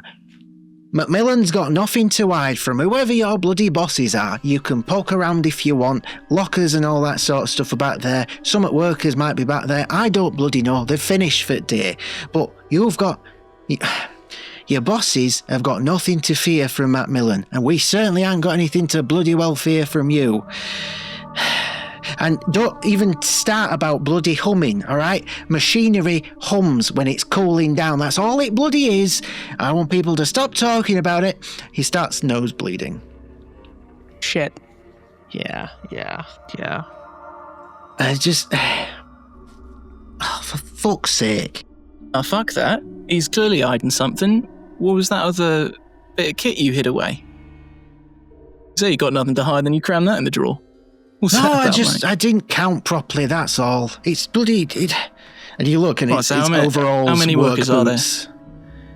How many workers 19. I've been over this. Oh, you got 20 kits? Well, in case some poor bugger loses his or gets them too mucky to work in. We can't have them working in their bloody underpants, can we? One extra kit is clearly not enough, if that was the truth. My lady, we have run this warehouse for several generations, and we have never had a problem where we've required more than one emergency kit. So I will kindly disagree with you on that matter. Now, sorry, 1 second. I just... See, you're stressing me out and I'm gonna bloody nosebleed. Sir, I'm a doctor. My name is Dr. Hugo, and I don't mean to stress you out. I'm very sorry that we come barging into your office, making demands, asking you questions you've already been asked. I'm terribly sorry. Please have a seat. Let me take care of that nosebleed for you. We got off on the wrong foot. Fine. What? Bloody hell. And he sits down with a drop on the chair and just... It's all right. Do you commonly get nosebleeds? As I'm going through my pack and I'm getting gauze and I'm making a show of taking care of him while I ask him more questions. I had them when I were a kid, but I can't say I've had any for a long time, no. How long has this... It appears you're pretty stressed. How long has this stress been affecting you? Well, I run a very lucrative business outside of South Soffit. How fucking stressed do you think I can be? Well, I imagine the weight of carrying generations worth of labor and a legacy is quite stressful on you. How close are you with your workers? We are like bloody family, let me tell you. I treat them right and they treat me right. That is the Macmillan way. That's beautiful. And with this family of the Macmillan way, are you familiar with your workers' family members? Well, as familiar as they I don't like press people for details like what. Well, no, of course not. He were doing, not. pointing over at Finn. But But would you, do you have like work events that you would encounter people's family, brothers, parents, anything like that? Or is it strictly familial within the Macmillan workforce? Well, people come in sometimes, husbands might come to collect wives at the end of the day, or wives might come to bring husband lunch. I gesture to Finn for the locket. Just like, give me, I'm just like reaching behind. And I snag it and I open it and I'm like, do you recognize any of the people in this locket? Looks at it for a second and looks back at you. Right, let's make this very, very clear. Macmillan does not employ children. I want that to be very clear before we go forward. This is an old photo. I understand. I'm not interrogating you about child labor like that laws. was painfully obvious. That's good. I was going to call the periphery if you said if you went the other way. We don't need the bloody periphery coming causing trouble, right? We've never caused any bother in bloody South Soffit, which is a miracle because every place in South Soffit is bloody trouble. You are a diamond in the rough, sir. Yeah, oh, you're fucking insane. You got anywhere written down the names of your employees? Addresses, you got to send their paychecks, all of that. Actual You keep a documentation. lot of tight family, ain't you? Right, hang on. Who sent you? What are you doing? Who are you? Maybe we're periphery. If Periphery have hired someone like you, their standards have fucking dropped, let me tell you. I'm undercover. Where's the list? Just looks at Dr. Hugo. Who do you work for? You already met who we worked for. His name was Ambrose. We're part of the segment of the Periphery. We're a special unit. We're just trying to solve a missing persons case. I'm not accusing you of anything, but you are a significant chain in the link in the chain of events that leads to a certain someone's disappearance, and we're just trying to figure out who that is and return them to their families. If you were to age up anyone in this picture, would you recognize the lady or the gentleman? Is there any resemblance to anyone you know? Takes a look at it. Well, they both look a little familiar, but I just... Common phenomenon. I can't... I'm getting a bit of a headache, sorry. I take it back immediately. Look at that. Look. As far as I know, nobody's missing. And That's great. Can we take a look at the logbook then? Look at all the people who aren't missing. See if any of them are familiar to us. Might have a lead. If it'll shut you the fuck up, you can look at the logbook, yeah. Wasn't that difficult, was it? I don't know what else I can do to prove it. If you want to go look in the back, at the locker room, I don't know what else to just... Right, and he reaches into his drawers and files through a few things and pulls out this ledger. Right, this is every person that has worked here for the last 5 generations. I'll save you some time. The most recent entries are in the back. He says that to Finn, very sarcastically. He'll take the logbook and immediately give it to Dr. Hugo. Thirsty? I'm on shift. Your loss. Dr. Hugo, are you looking in the ledger? I do. I sit down and I flip to the back. What's everyone else doing in this moment? Hester would look to Dolores and Asus and say, maybe we can go check out the lockers and see if there's anything back there that might be useful. I mean, we have permission to go through people's belongings, so I don't feel so guilty, so why not? All right. Asus, would you like to join us? Yes, I'm not really good with investigating, but I'll try to help as I can. All right. Yeah, and Hester would just keep walking, could walk back to the locker rooms. Before you go, I hand you all 3 handkerchiefs. I have like 100 of them in my bag in the event of a nosebleed. Take these. Okay, she takes them. She says, "Thanks, Doc." And Thank you.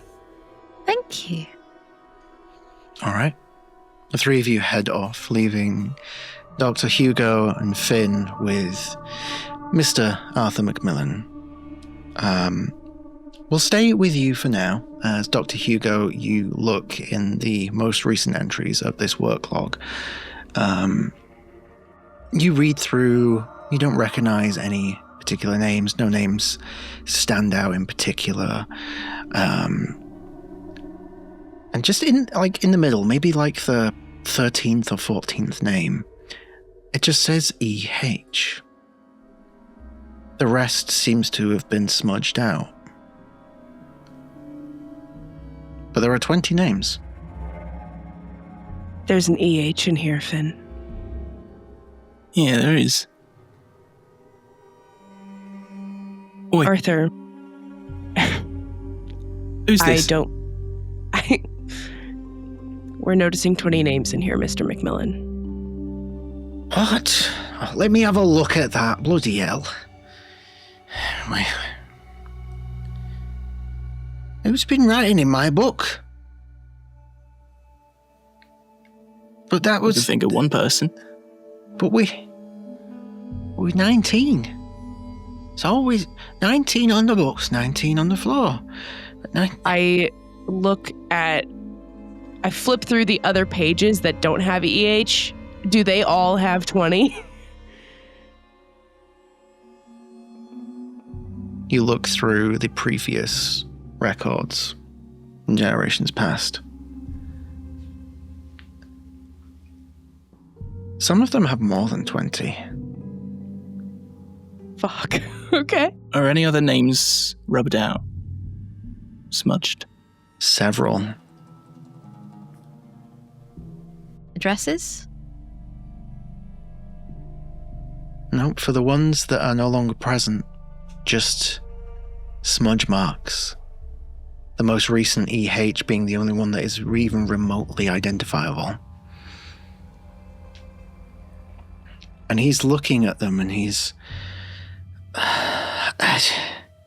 It's 19. It's always been 19. I take the book from him before he starts bleeding. He looks at you and his nose doesn't start bleeding, but his eye does. Oh no. 19? Arthur, it's all right. It's all right. We make mistakes all the time. If he's not already sitting, I sit him down again. I want you to take this from your mind. Don't worry about it. We're not going to interrogate you about this anymore. This book is incredibly helpful. There's nothing more that you can tell us that's going to help us. You've helped immensely. 19. 19. He just keeps saying 19 to himself. Gonna pat him on the shoulder. Just forget about it, mate. Remembering's the curse. He doesn't even And I'm react. gonna walk out of the room. Oh, I think we broke him, guys. oh God, retro. Arthur, no.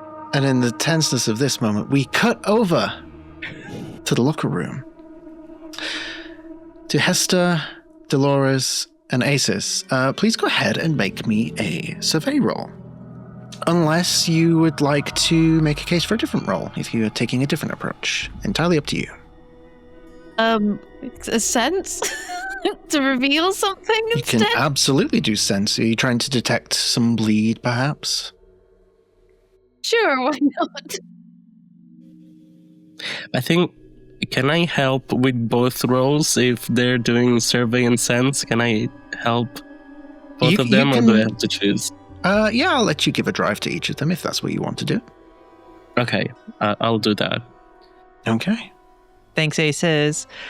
I forgot to do it last time, but my survey is a gilded, so I'm going to roll my actual gilded die this time. Okay. So, I got a 1, a 2, and a 6. Amazing. I assume we're going for the 6. Yes, please. Let's go for 1. No, it's 6. 6. I got a 6 on my gilded and a 6 on one of my regular dice, too. Double 6. Okay, that is a critical success. Amazing. I get a drive back. Means you get what you're looking for, plus a little bit extra. So, you all start looking around the lockers, and I think Hester really locked into the moment. You know what you're looking for. This problem is way more simpler than it appears. It's a numbers game. Start at 1 and count. You go through the lockers, number by number. Thankfully, they're numbered because that makes it easier. Until you get to locker number 13. Because in between locker 12 and locker 13, there is an unnumbered locker. An unnumbered locker with a key inside. You turn the key and the locker opens with a... Definitely need some WD-40 in the hinges, that's for sure. And as you do, Dolores, you immediately feel that heat, that familiar bleed emanating from inside this locker. It's strong. Not to the point of where you would feel unsafe. But it's strong. This is important. It's connected. You feel that. Hester, as you look in the locker and you start rifling through, you find a number of things. There's a folded uniform, a one-piece jumpsuit. Pretty well maintained. And as you look in the back of the collar, there's a little tag with the initials EH. Beneath the locker, you find a stack of papers, work-related things, mostly useless. But you find a shipping manifest, and you take a look at that shipping manifest. It's dated for tomorrow. It says, Crate A317. Destination, South Soffit East Spur. Contents, redacted. Signed, EH. And that calligraphy is so familiar to you. And because you got a critical success, you also get something extra. Wedged between these ledgers and this manifest,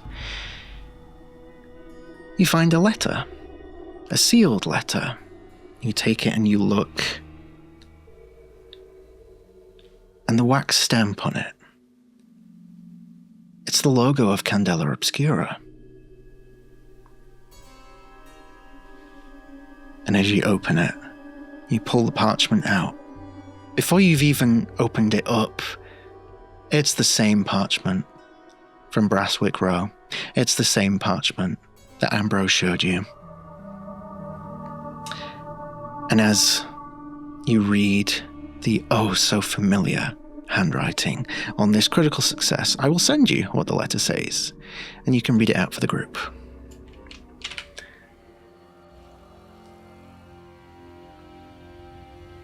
Ambrose, I have followed the resonance to the warehouse by the river. It sings when no one listens, and they cannot hear it calling their names. I'll stay until I understand what it wants. Be safe, dear brother. Initials, EH. And as you hear this, each of you feel that sense of bleed building, rising faster. Asus, you start to hear a faint humming in the distance again, feminine voice. I'm going to need the three of you to take a mark in brain. I was going to see if I could use my compartmentalization. You have trained to detach yourself from the horrors of violence. Once per assignment, you may burn 1 nerve resistance to soak a brain mark. This will be a good time to do so. Okay, you manage to... You feel... The three of you feel this intense headache start out of nowhere, and Hester, you manage to shrug it off. Dolores and Asus, you feel... the pain is intense all of a sudden, and as quickly as it came, it's gone. But you do take that mark in brain. Hester, you are spared due to your ability.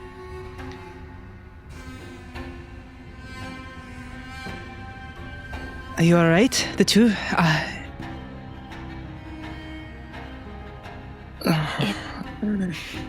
I heard it again, the humming.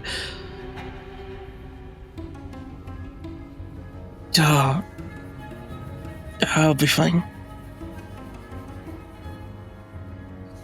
Could be worse. And just going to have a wee sniff of my salts from my pocket, from my little belt.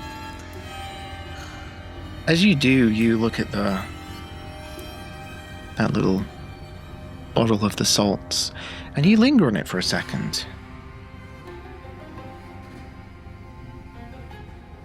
Who gave you that bowl of salts?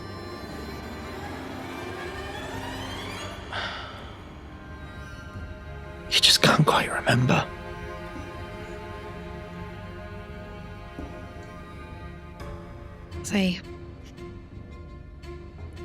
I'm gonna ponder and maybe look at a maker's mark or something on the bottle and just shake my head and slip it back into my utility belt. Must have picked it up somewhere. Many distributors. So the letter, it said, "Be safe, dear brother," like the one you found in that other girl's room. So is it something like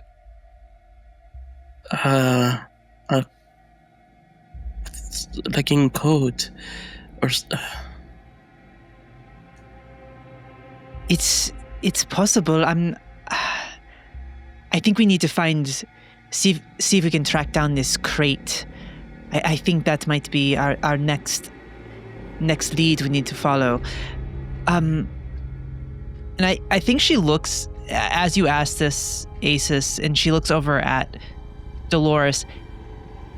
Would I gather that as she was sniffing those salts and just seeing how they reacted in this moment, would I start to gather what is happening to my fellow circle members, or have some idea based on the things we've experienced thus far? I will ask you this question. Mm-hmm. Do you want to focus on Dolores specifically? Or do you want to just think generally about the whole group?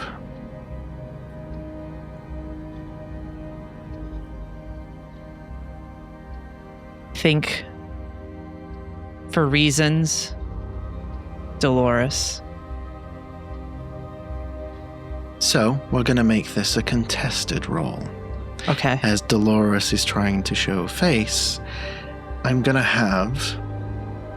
Dolores, please give me a sway roll. And Hester, give me a read roll.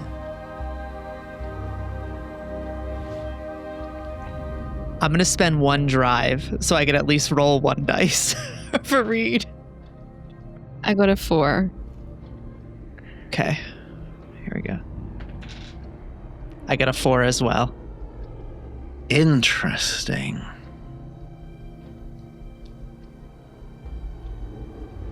Complicated success for both of you.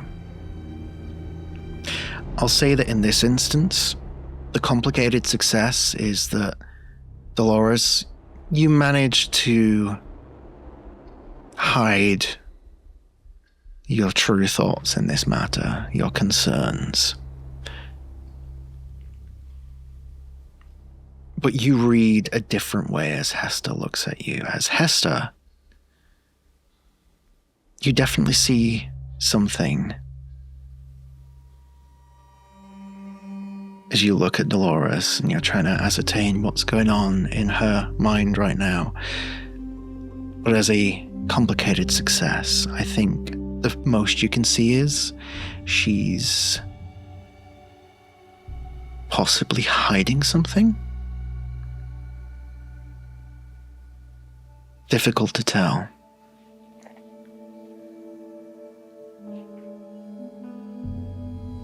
Okay. She'll leave it there. But she shifts back to that focus and she looks to Aces and says, and Dolores, I don't think she's making eye contact with Dolores right now, but I think she looks over at Aces and says, we probably should go back to Finn and Dr. Hugo and share this information with them and see, I mean, this is addressed to Ambrose, and we should look and maybe figure out where this crate is located. There's, in the seal of Candela Obscura, it's on this, I mean, what is going on? And I think she's in a bit of like trying to grapple with what's happening with Dolores, with Aces, but also like this is something to Ambrose and like just trying to put it all together. But I think almost instinctually, she's just going to turn and start heading back towards them. She's very much in like, I got to protect my people mode in this moment. Yeah.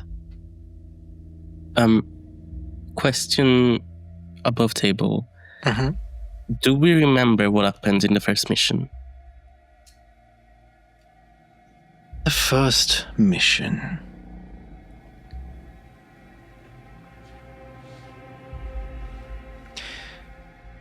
Now, I would say that the last mission that you went on, you remember pretty clearly. Above table, we never actually decided what that mission was. But I'm happy for you to decide that amongst yourselves, the details. The only points that I do know for sure is that it was before Finn joined. And it would have happened within the last year. Maybe 6 months ago, 9 months ago. What I'm wondering is specifically, do we remember who was in the last mission with us? That's what I'm thinking. Yeah. Go ahead and, let's make it a roll. Give me a focus roll. What is it? Focus. Okay. That's gilded as well. Ooh, double 6. Double 6 again. Jesus. Amazing. All right. Gotta honor another critical success.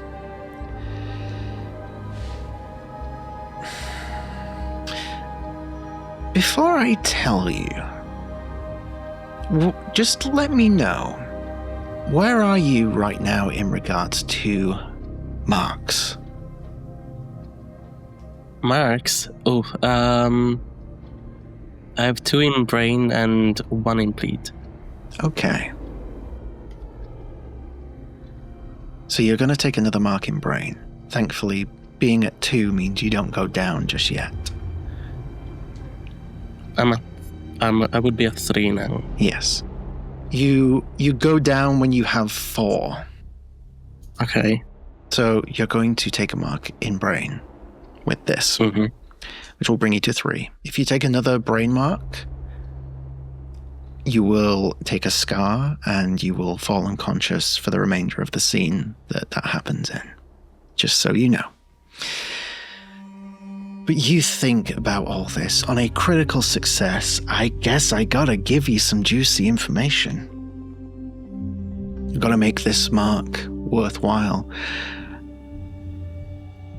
For you, it's like time almost slows down in this moment as you're thinking about all this. For everyone else, it's the space of a second, but in that second you do see not only Aces start with a nosebleed, but starts bleeding, trickling from his ear as well. You think about the last assignment. Was it 6 months ago? Was it 9 months ago? When was it? You just can't quite... And you start to hear that humming in your mind again.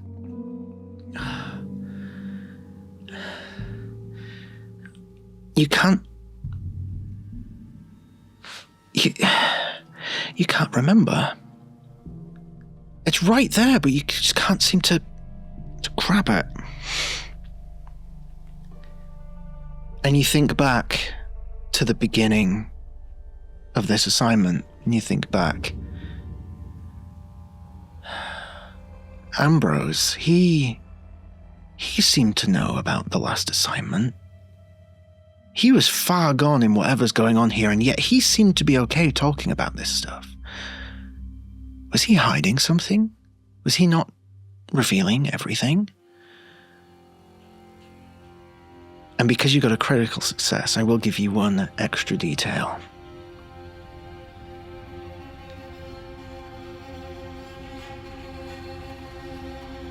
There are, including Ambrose, there are 6 members of the Circle of Wax Wane. So why was there 7 chairs?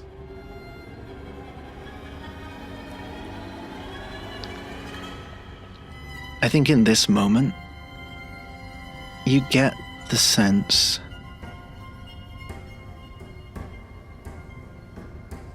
based on everything that you've found, it is clear that Ambrose is involved, and maybe he's not even aware just how much. Or maybe he is and he's hiding it from you. As this second passes, as you think about all this, and you start to notice your companions looking at you as you feel a trickle of blood down your ear as well as your nose. Yeah, I would just, as we start walking, I think I would just wince in pain and kind of kneel to the ground.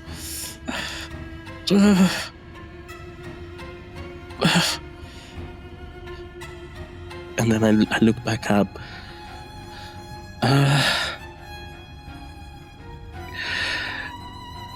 Something isn't adding up here.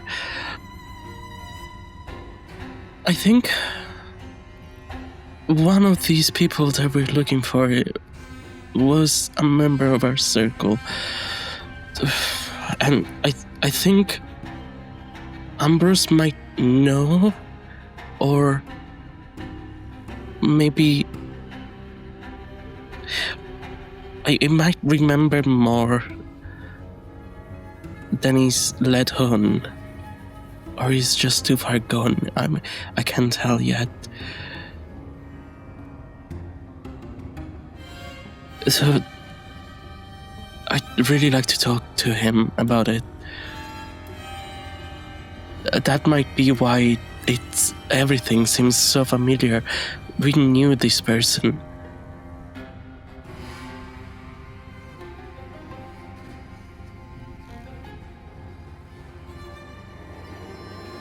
Dolores is gonna go over to Aces and take the handkerchief and just try and gently, clean them up.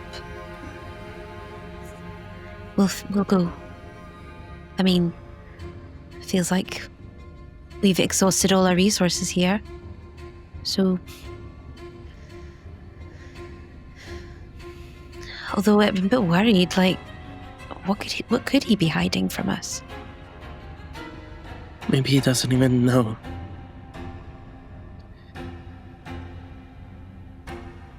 And I'm just going to take the smelling salts and just offer it to Acis as well. It's like, Here you go, it helped with me. I'll take it. Thank you. Not too much, though. I know how you're a bit partial, but... Yeah, no. I'll just smell it a bit and give it back. The crate thing is supposed to be tomorrow, right? So we still have time. We can go back to Amber's in the meantime. Plenty of time. Let's go tell the other two. I'll say at this point, you return to the others who are, I'd say, probably outside the warehouse now. And in the distance, looking across the river, we see the sun just about touching the horizon. Dusk is upon us. Not to take the time from anyone else. I think Finn would quite like to have a word with Dr. Hugo while they're alone. Amazing. We can jump back then as all that was happening. We return to now outside the warehouse. And Finn and Dr. Hugo, over to you.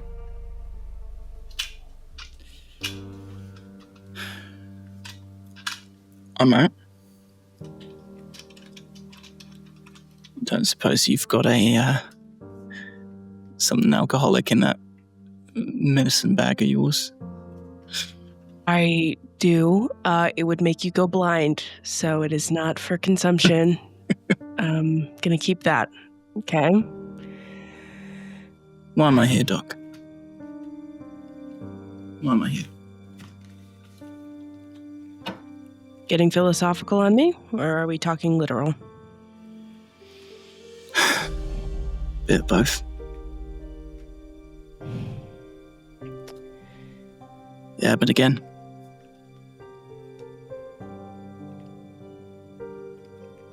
this is the last chance. I think that's why I'm with you.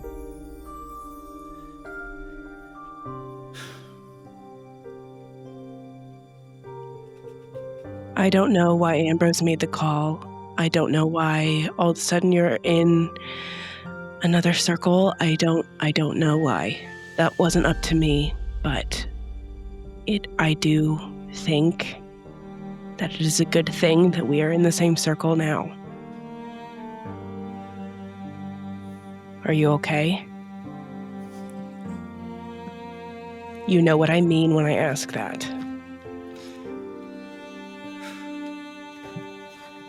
No. What happened?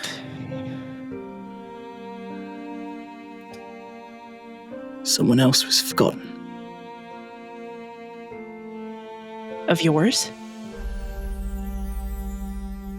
Or just in Candela's. general? Yeah. Every one of mine is already gone. And then I did it again. You didn't do it. Fucking did.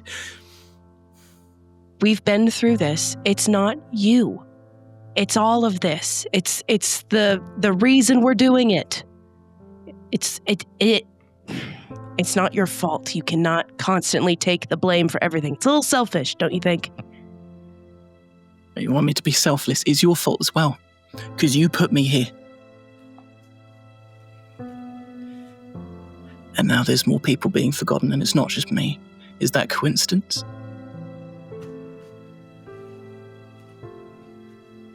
Or should I have been put in the Ferris? I wasn't just going to let them do that to you. You weren't a phenomenon, you're a person. What do you call this? An injury. I've seen worse.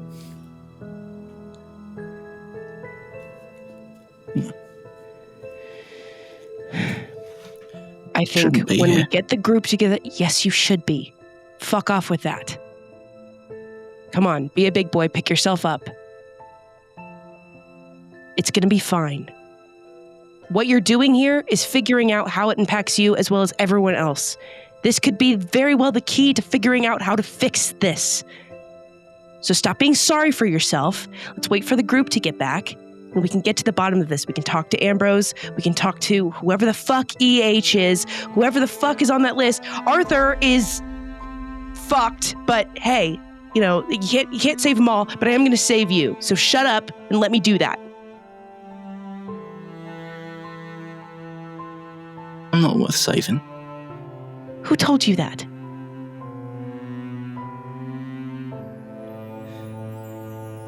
All of them. Every day. Every minute I'm fucking awake.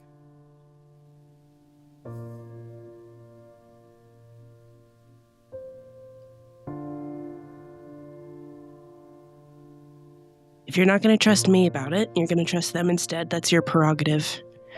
But I think I have some credentials that make it a little more believable that I can save your ass, and I'm going to.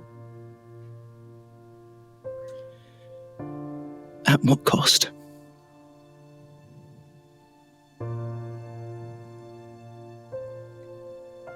There isn't. Is my life worth more than theirs? What if one of our circle gets forgotten? That won't happen. We're fine.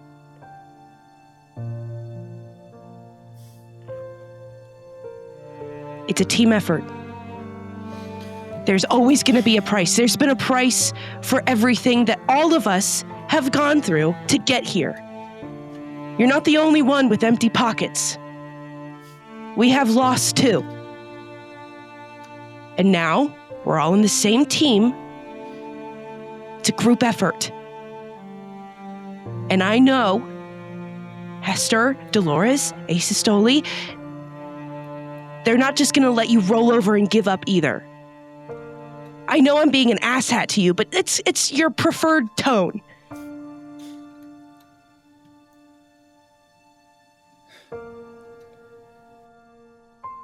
I know it sucks. I know this is terrible. And it's scary. We're going to figure it out. That's what we're doing here, is figuring it out. It's a process. It's a loss. It's a gain. There's no net. It's a net neutral.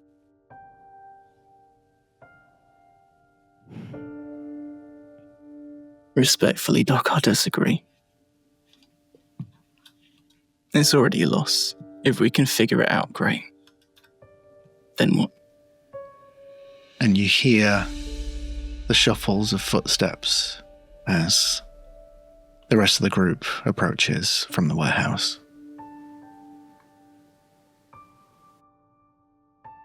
I guess we'll figure it out when we get there. I think I'm going to let you two decide, Finn and Dr. Hugo.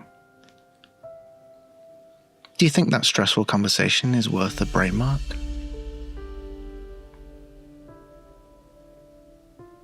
Yeah. Go ahead and take a brain mark. No! You're like, I have conversations like this every day where I work. This is not my first He's rodeo. run out of his calm juice. Oh no. Fuck. I'll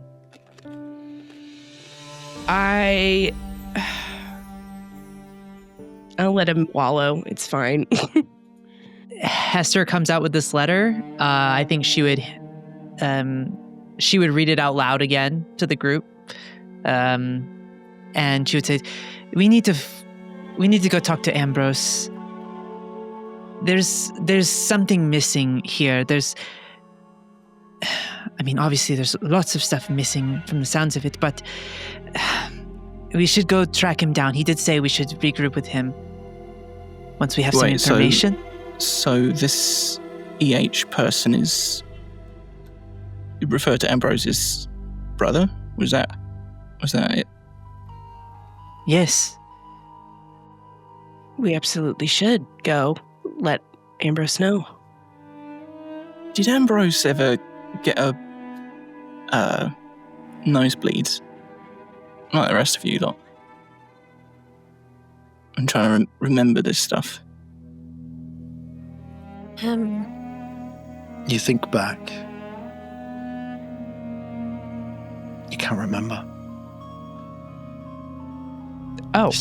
Just out of reach. Oh.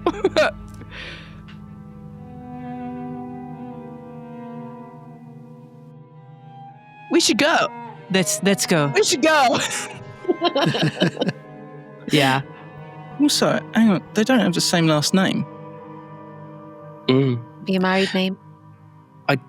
Don't Married know initial. if they're actually brothers. I think it might be some kind of code or something, because the other...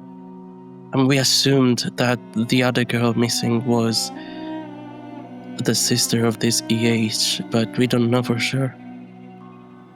Could be a fraternity kind of brother situation, a group. Mhm. Is Ambrose in another organization besides Candela? Or it is Candela. There is a logo. Could just be a code. Like, a saying, but abbreviated. Maybe. Ambrose did say that he wanted this to be outside of Candela's jurisdiction. Probably these were his associates while investigating all of this.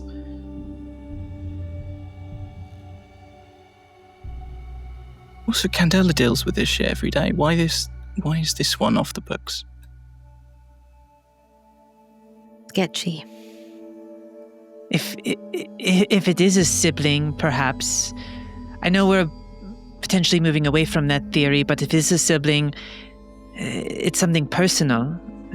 Maybe they don't want Candela to get involved because it is personal. But I think our best bet is to have a firm talk with our dear Lightkeeper and see what things were left out. What took their place? Like you said, it wasn't what was missing, it was what took its place. Shit. We've found things that are missing. What's taking their place? It's not fitting right with me.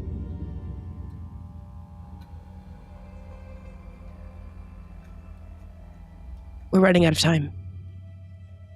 We are. And the common thread is Ambrose.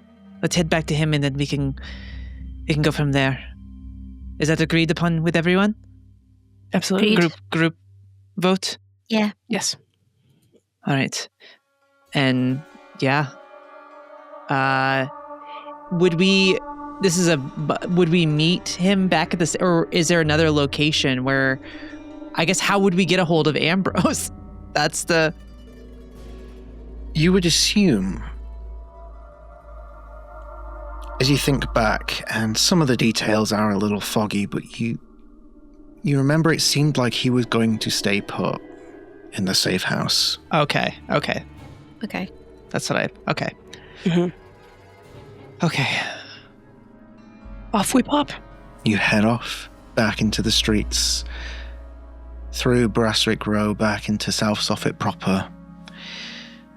That ever-present hum or absence of still lingering on the periphery of your senses. As the streets get darker, as the sun begins to set, your mind's racing with all this new information.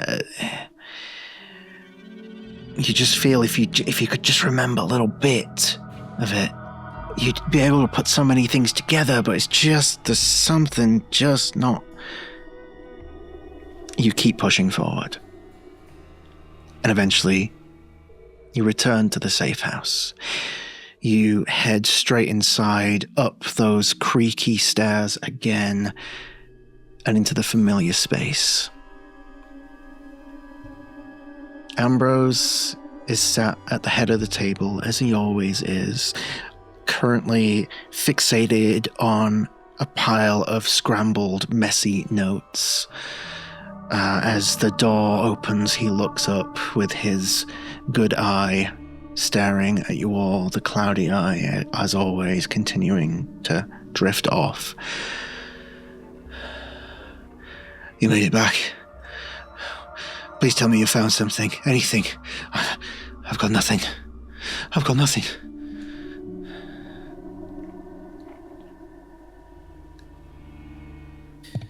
I think I don't answer him, and I'm looking at the chairs, and I'm trying to find the one that would have not belonged, but like that the missing person would have sat on.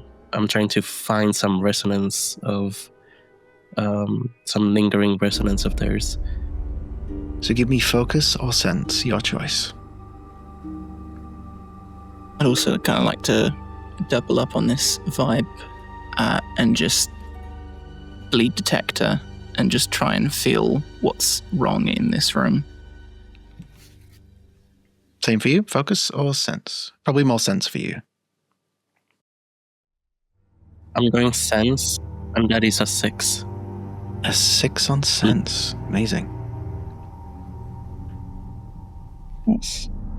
That's a 6 on sense. A 6 on sense as well. Okay. We'll address Finn first, because your question was more specific. To find what is wrong in this room.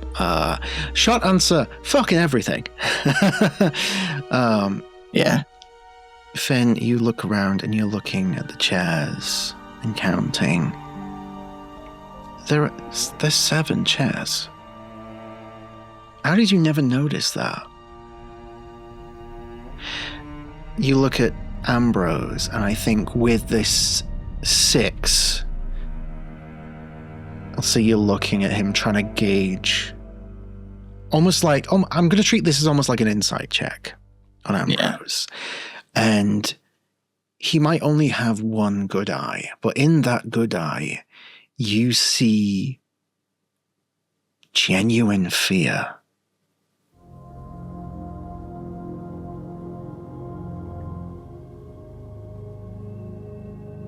He's involved, but you get the sense that he doesn't know just how much.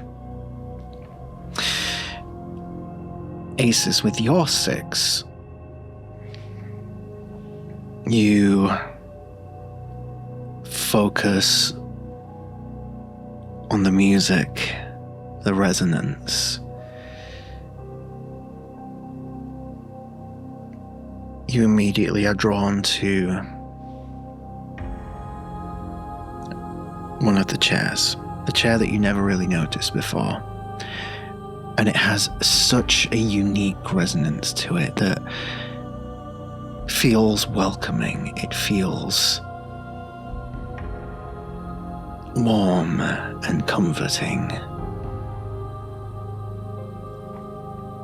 And you go over and you put your hands on the chair, and it feels like safety. Something that you feel, it's like, if I was to describe it, it's like embracing someone in a hug who you've not seen for years. It's that feeling, and it washes over you.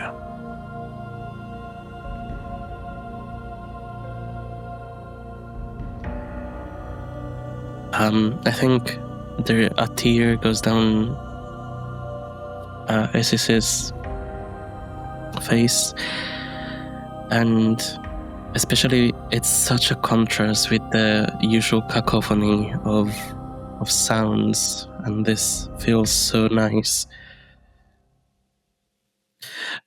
Ambrose, who used to sat here?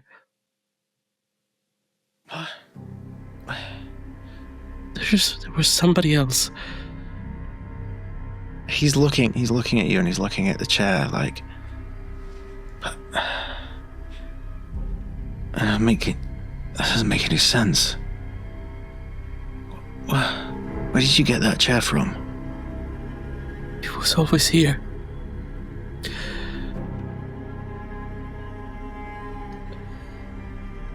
What are you talking? Can someone explain what is going on here? I don't...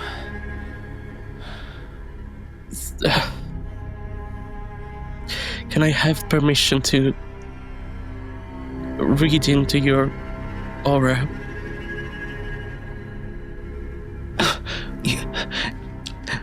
Do whatever the fuck you want. If you're gonna give me some goddamn answers, I'm losing my mind. Just tell me you found something, anything. Jesus.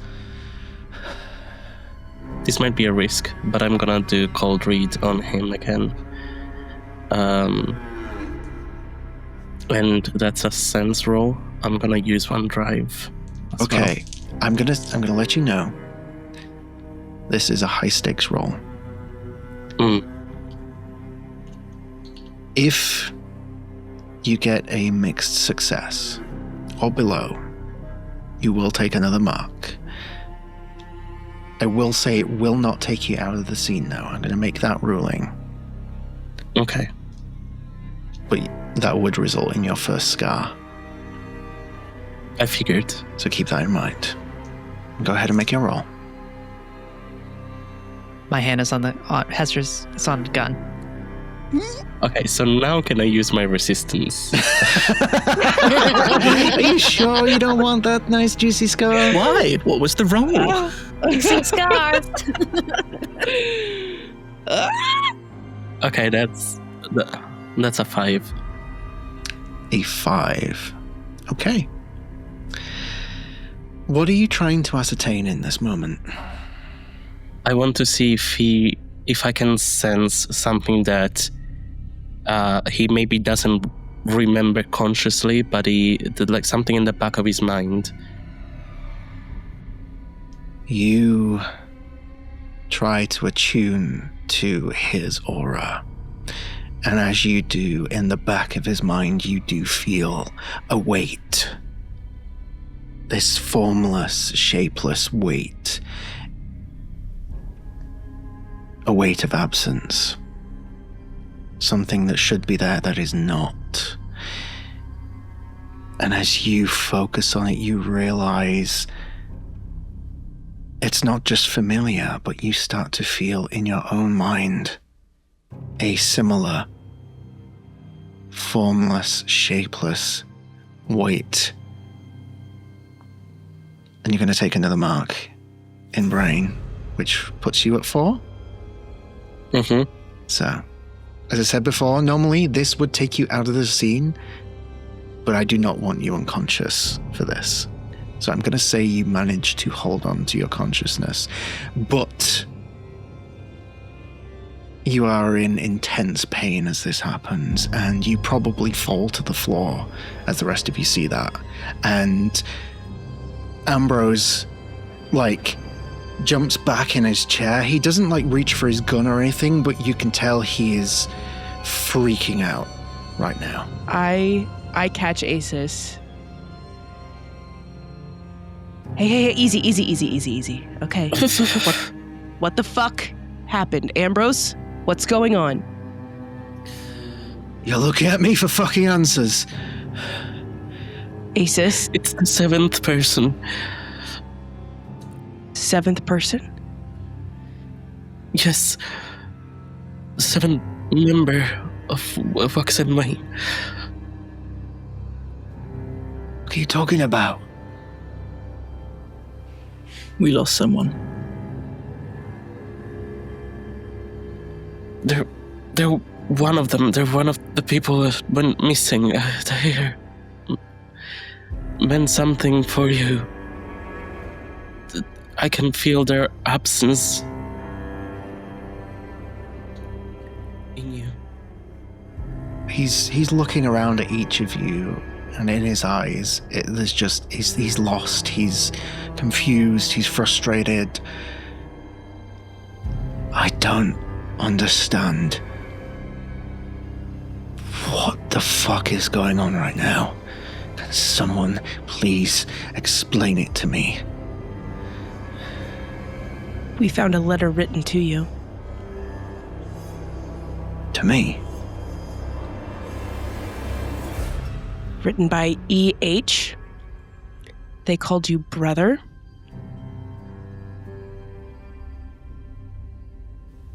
Where is it? Let me have a look. It's yours now. There you go. He takes the letter and he stands up and he walks over to a fireplace that is lit. He doesn't look like he's going to throw it in. It's Okay. I'm about to tackle that guy. I'm about to take him down. to preface. It is dark now. The sun has set. And there is not much in the way of natural light. There's some very bad sconces in the corners of the room. He is going there to be able to read it, as he has only one good eye. So you can see, like, he's not actively facing to, like, throw it into the fire. It's like he's turning as he approaches it to be able to look. And you watch his face. You watch his eye tracing the words. And he rubs his thumb along the closing line of that letter. And after a few moments of silence, he closes it.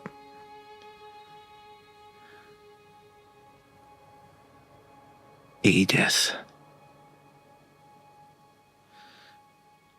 As he says that name, it's almost like there's a ripple outward. Every candle in the room, the fireplace, flickers. He looks at you all. Same hollow, tired eyes, but awake in a way you've never really seen before. Edith. My sister. How could I forget? How could you forget? He starts looking at the table. 7 chairs. How many fucking nights have we sat here? 6 of us, perfectly content, never once asking why there's a 7th empty seat. He walks over the table and he puts his hands on the back of his chair. The Circle of Wax Wane. How could we forget? It's all coming back to me now. How could we forget? We've had a dozen assignments before this one. Not just one. A dozen nights just like this one. And every time, Edith was with us. He holds his hand up to his racing heartbeat, and he looks over at Finn. Finn, you think this is your first assignment with us? Finn, it's your second. She was the one who convinced me to give you a second chance after all that shit that happened in the Eaves 3 months ago. She said you pretended to be rough around the edges because you thought it made the world easier to face, but she said she saw you for what you really are. All heart and all hope, pretending not to care, in a mask of alcohol and regret. And Finn, you begin to remember Edith. He turns to Dolores. Dolores, the two of you used to argue for hours and hours about fucking herbs. Whether Ecclesian root worked better dry or fresh. You fill the room with smoke and stubbornness until neither of you could breathe for the laughter. She said you were the only person who ever made her change her mind. And Dolores, you begin to remember Edith. He turns to Hester.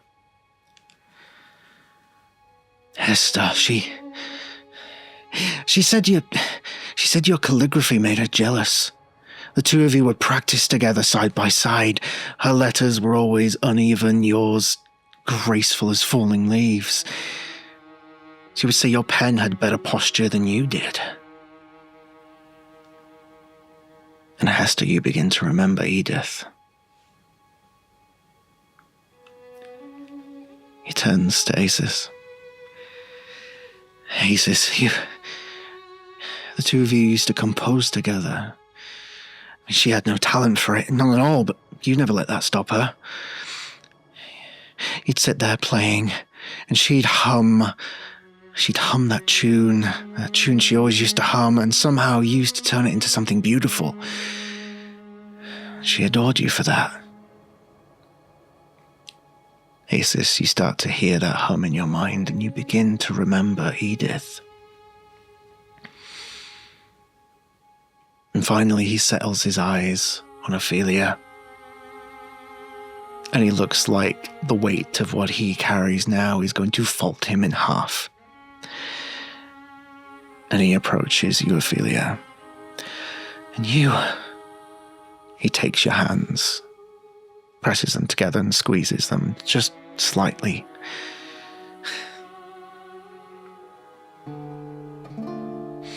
You argued about your vows. You wanted to write them separately. She insisted on writing them together. You were both late to the ceremony because you couldn't agree on who would speak first. But you loved her. God, you loved her. She said that every day with you was a discovery she never wanted to finish. He brings your hands up to his face and he kisses them. And then he arches your left hand backward and removes your glove. You notice the faint glint of a gold band on your ring finger, catching the candlelight. A ring that's always been there, that you've never noticed. E.H. Edith Hugo.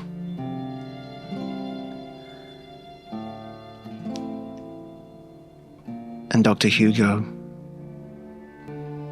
you begin to remember your wife.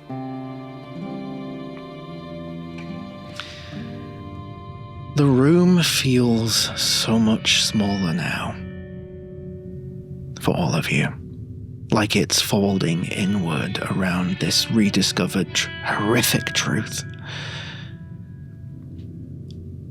He places the letter gently on the table and sits back down in his chair.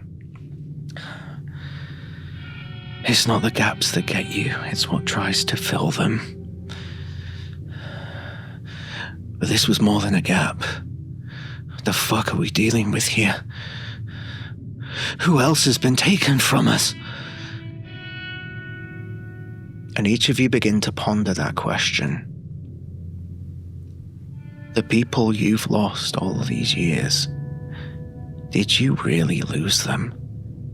Were they taken the way that you remember? Has this happened before? It's just out of grasp.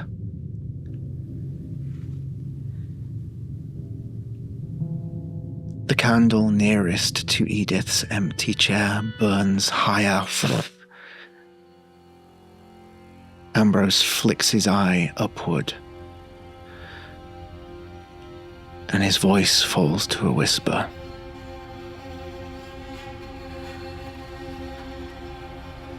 Edith? Something listens. The room shudders. A small quake. From somewhere deep beneath the soffit, beneath the very skin of the world, comes a sound. A roar, low at first, then rising, layered with impossible voices. A cry of hunger and recognition and pain all at once. Ambrose stiffens. Both his eyes roll back, the whites catching the last of the candlelight. He gasps a single strangled breath, then collapses sideways out of his chair, crashing hard to the floor into unconsciousness. The letter remains open on the table, and for anyone that looks, the ink of those initials begins to bleed outward branching like black veins through paper, very reminiscent to the black veiny tendrils upon Finn's person. If I might, I'd like to use my last gear and try and put that in a bleed containment vial. Immediately. As you go to reach it, to contain it, however you pulls away from you, reacting, from all of you reacting. Edith's chair creaks on its own as all the lights in the room snuff out. And so ends this opening chapter of the Circle of Wax Wane. Oh, you motherfucker. Well, fuck. Can I ask a question about scars? You absolutely can. My God. So good. I'll describe it a bit.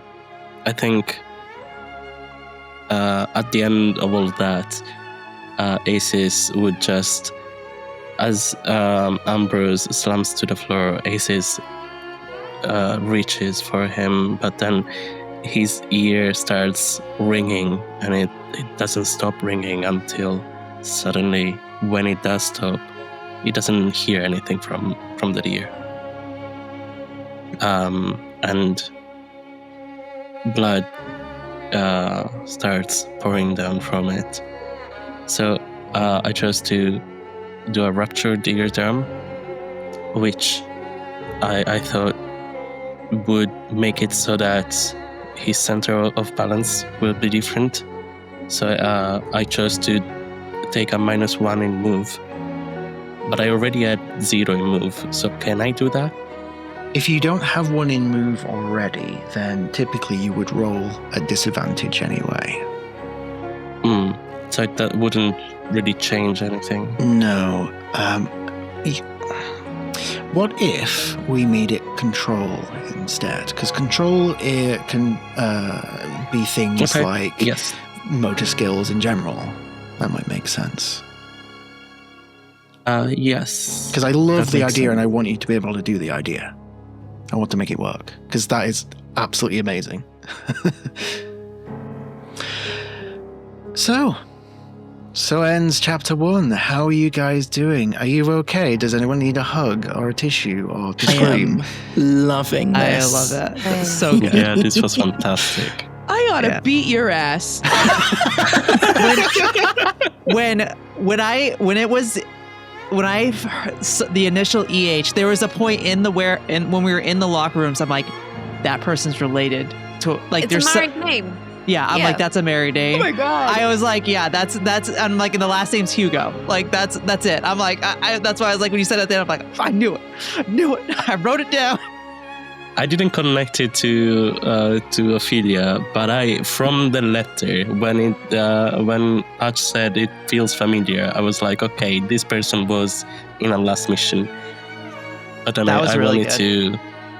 wanted to wait to have more information. For me, in the slightest, because it was just like, well, why does Finn remember? And then he joined here today. Yeah, and I was just like, this Ambrose motherfucker is a bit shifty. Yeah, I was way off base. And the fun part now is, before we do the next chapter, we get to sit down and figure out what all those other assignments were and what happened. And I want you guys to design Edith. So as a group, you guys can tell me who Edith was and why she was such an important member of the group. My Ophelia, wife. what made you love her? Wow. She made the best cinnamon rolls. Damn. Yeah. Wowie, zowie. Okay. So, with all that being said, thank you to my wonderful players for helping me tell this very, very sad and complicated story. Thank you to everyone who's been watching. Do stick around for more Candela Obscura, because there is definitely more coming. And if there's anything else left to say, Keep questing, QJs. Good night. Bye. Bye.